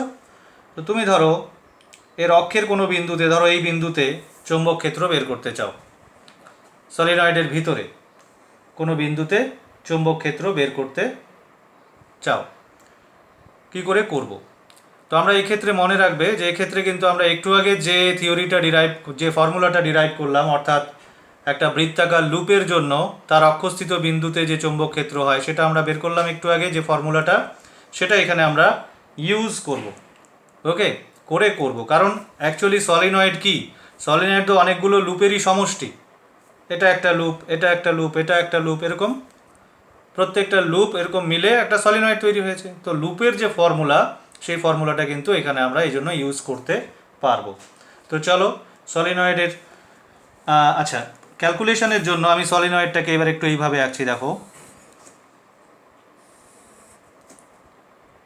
ওকে, এটা হচ্ছে সলিনয়েডের অক্ষ। ধরো এটা হচ্ছে আমাদের অবজারভেশন পয়েন্ট, যে পয়েন্টে আমরা বের করতে চাই। সলিনয়েডের লেন্থ এল ধরে নাও, এটা হচ্ছে সলিনয়েডের লেন্থ। আচ্ছা ধরো আমরা এই অবজারভেশন পয়েন্ট থেকে কিছু দূরে, ধরো এই ডিস্টেন্সটা হচ্ছে এক্স, একটা সলিনয়েডের একটা ক্ষুদ্র অংশ নিলাম, এই অংশটা, যেটার বেধ হচ্ছে ডিএক্স, এবং যেটা এই পয়েন্টে থিটা কোণ উৎপন্ন করেছে। এই দূরত্বটা কি? এটা হচ্ছে সলিনয়েডের ব্যাসার্ধ আর, বোঝো একটু, এটা হচ্ছে তোমার এক্স, এই যে এক্স, এই যে আর, আর এই কোণটা হচ্ছে থিটা। পরিষ্কার? তো এই জায়গাটুকুর মধ্যে, এই যে জায়গাটুকু আমি চুজ করেছি, এর মধ্যে সলিনয়েডের কিছু সংখ্যক টার্ন আছে। কতগুলো টার্ন আছে সেটা যদি আমি জানতে চাই, তাহলে এই জায়গায় টার্ন আছে হচ্ছে এন ডিএক্স, কারণ আমাদের একক দৈর্ঘ্যের পাক সংখ্যা এন, এই জায়গাটুকুর দৈর্ঘ্য ডিএক্স, তাই টার্ন এখানে আছে এন ডিএক্স। তাহলে এইটুকুর দরুন, মানে এইখানে যে এন ডিএক্স সংখ্যক পাক আছে, প্রত্যেক পাকেরই ব্যাসার্ধ হচ্ছে আর, তার মধ্যে দিয়ে কারেন্ট যাচ্ছে আই প্রত্যেক পাকে, তার দরুন এই বিন্দুতে চৌম্বক ক্ষেত্র কত সেইটা আগে লিখি। ডিবি ইকুয়াল টু কী হবে? মিউ 0/4 ইন্টু 2 পাই এনআই, এনআই মানে এখানে হবে এন ডিএক্স ইন্টু আই, মানে পাক সংখ্যা এটা, ইন্টু আই, তারপরে আর স্কোয়ার, তাই না, divided by R square plus x square whole to the power 3/2। এই ফর্মুলাটাই একটু আগে আমরা ডিরাইভ করেছি, মনে আছে নিশ্চয়ই তোমাদের? ওকে, এবার দেখো এখানে আমাদের তো সম্পূর্ণ সলিনয়েডটার জন্য ফিল্ড বের করতে হবে। এইটা হচ্ছে হোল সলিনয়েডটা, এখান থেকে স্টার্ট এখানে ফিনিশ। তাহলে আমাকে কিন্তু এই জিনিসটার ইন্টিগ্রেশন করতে হবে। তো ইন্টিগ্রেশনটা কার উপরে করব? দেখো আমরা এই অ্যাঙ্গেলটার উপরে করব। এই বিন্দুটা সলিনয়েডের এই প্রান্তে যে কোণ উৎপন্ন করেছে, এটা ধরো θ1, এই যে এই কোণটা, হ্যাঁ। আর সলিনয়েডের এই প্রান্তে যে কোণ উৎপন্ন করেছে, এই যে এই কোণটা ধরো, এই যে কোণটা দেখতে পাচ্ছ, এটা ধরো θ2। তাহলে আমাদের ইন্টিগ্রেশনের লিমিট θ1 থেকে θ2 করলে পুরো সলিনয়েড কাভার হয়ে যাবে। দেয়ারফোর আমাদের তাহলে এই ইন্টিগ্রেশনটাকে থিটার রেসপেক্টে কনভার্ট করতে হবে। তো কী করে করব? দেখো এইখানে দেখো এই ট্রায়াঙ্গেলটা একটু দেখতে বলছি আমি, এই ট্রায়াঙ্গেলটা দেখো, হ্যাঁ, কি লেখা যায় এখানে? আর বাই এক্স মানে ট্যান থিটা, অথবা X equal to R cot theta, DX equal to minus R cosec square theta D theta. DX বের করে নিলাম। ওকে, তো চলো এবার বসাই।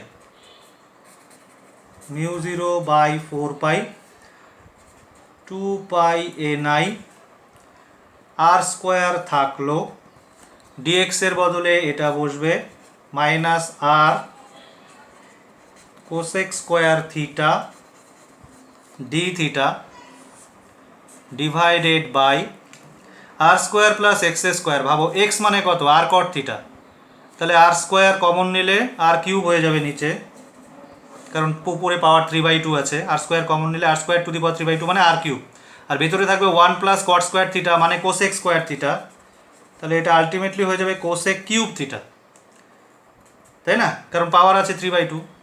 তাহলে mu 0/4 into 2 NI, r square আর আর কিউব ক্যান্সেল গেল, cosec square cosec cube cancel, নিচে কোসেক থিটা, তার মানে sine theta D theta, minus থাকবে, চলো মাইনাস এখানে রেখে দিলাম। Therefore B equal to mu 0/4 2 NI, বাস আর তো কিছু নেই, ইন্টিগ্রেশন মাইনাস θ1 সরি মাইনাস না, theta 1 to theta 2 sine theta D theta, এখানে মাইনাস ছিল, এই মাইনাসটা তুমি এখানেও রাখতে পারো, এটার সঙ্গেও দিতে পারো, এখানে দিয়ে দিই, কোনো অসুবিধা নাই। Okay okay, minus sine theta হচ্ছে এর ইন্টিগ্রেশন কত, μ0/4 2 পাই ni মাইনাস সাইন থিটার ইন্টিগ্রেশন হচ্ছে কস থিটা, তাই না? তাহলে 2 পাই ni ইন্টু কস থিটা, আর লিমিট হচ্ছে theta 1 to theta 2। So the result becomes μ0/4 pi into 2 pi ni cos theta 2 minus cos theta 1, এই হচ্ছে রেজাল্ট। এবার 2 পাই ni অনেকে লিখতে পছন্দ, মানে μ0/4 পাই তুমি কেটেও দিতে পারো 2 পাই দিয়ে, তাহলে এটা μ0 ni/2 হবে। অনেকে এটা লিখতে পছন্দ করে, অনেকে করে না, সেটা কোনো ব্যাপার না, কেটে দিতে পারো ইচ্ছা করলে। এই হচ্ছে তোমার জেনারেল রেজাল্ট অফ বি। তাহলে সলিনয়েডের ভেতরে অক্ষস্থিত বিন্দুতে কিন্তু চৌম্বক ক্ষেত্র এটা হয়। এবার এটার যদি সত্যি সত্যি সলিনয়েডটা অনেক বড় হয় এবং বিন্দুটা যদি ওয়েল ইনসাইড দ্য সলিনয়েড হয়, একদম ধরো মিডিলের দিকে হয়, তাহলে এই রেজাল্টটার একটা অ্যাপ্রক্সিমেশন আমরা নিতে পারি। In that case B well inside will be, তখন এই কোণ দুটো, এই যে কোণ দুটো দেখতে পাচ্ছ, এই কোণ দুটোর একটা হয়ে যাবে 180 ডিগ্রি, এই কোণটা হয়ে যাবে 180 ডিগ্রি, কারণ এটা অনেক দূরে, এটা অনেক দূরে। তাহলে এই কোণটা হয়ে যাবে থিটা 2, যেটা এটা হয়ে যাবে 0, আর এটা হয়ে যাবে 180। তাহলে থিটা 1-এর জায়গায় যদি 180 বসাও, তাহলে এটা হয়ে যাবে μ0 n i। cos থিটা 2 হচ্ছে 0 মানে 1, cos থিটা 1 180 মানে -1, মানে -1, আর এটা মাইনাস প্লাস, তো মানে 2 হয়ে গেল। তাহলে এখানে আসলো 2, আর এখানে হচ্ছে μ0 ni/2 ছিল, তাহলে μ0 ni। বুঝতে পারছো কি করলাম আমি? এখানে বসালাম 0, থিটা 2 0, এই যে থিটা 2 0, এখানে বসালাম 180, তাহলে এটা 1, এটা -1, তাহলে +1 2, এই 2 আর এই 2 মাল্টিপ্লাই করো 4 4 4 cancel, pi pi cancel, μ0 ni। This is the result. এই রেজাল্টটা আমরা একটু মানে পরের দিনও করব, এটা আমরা আবার দিয়েও করব, অর্থাৎ অ্যাম্পিয়ার সার্কিটের ল দিয়ে আমরা এটা করব। অ্যাম্পিয়ার সার্কিটের ল দিয়ে আমরা প্রথম যে অ্যাপ্লিকেশনটা করেছিলাম আজকের, কী ছিল, field due to a straight current carrying conductor, ওটাও করবো। ওগুলো আরও ইজিলি করা যায় অ্যাম্পিয়ার সার্কিটের ল দিয়ে।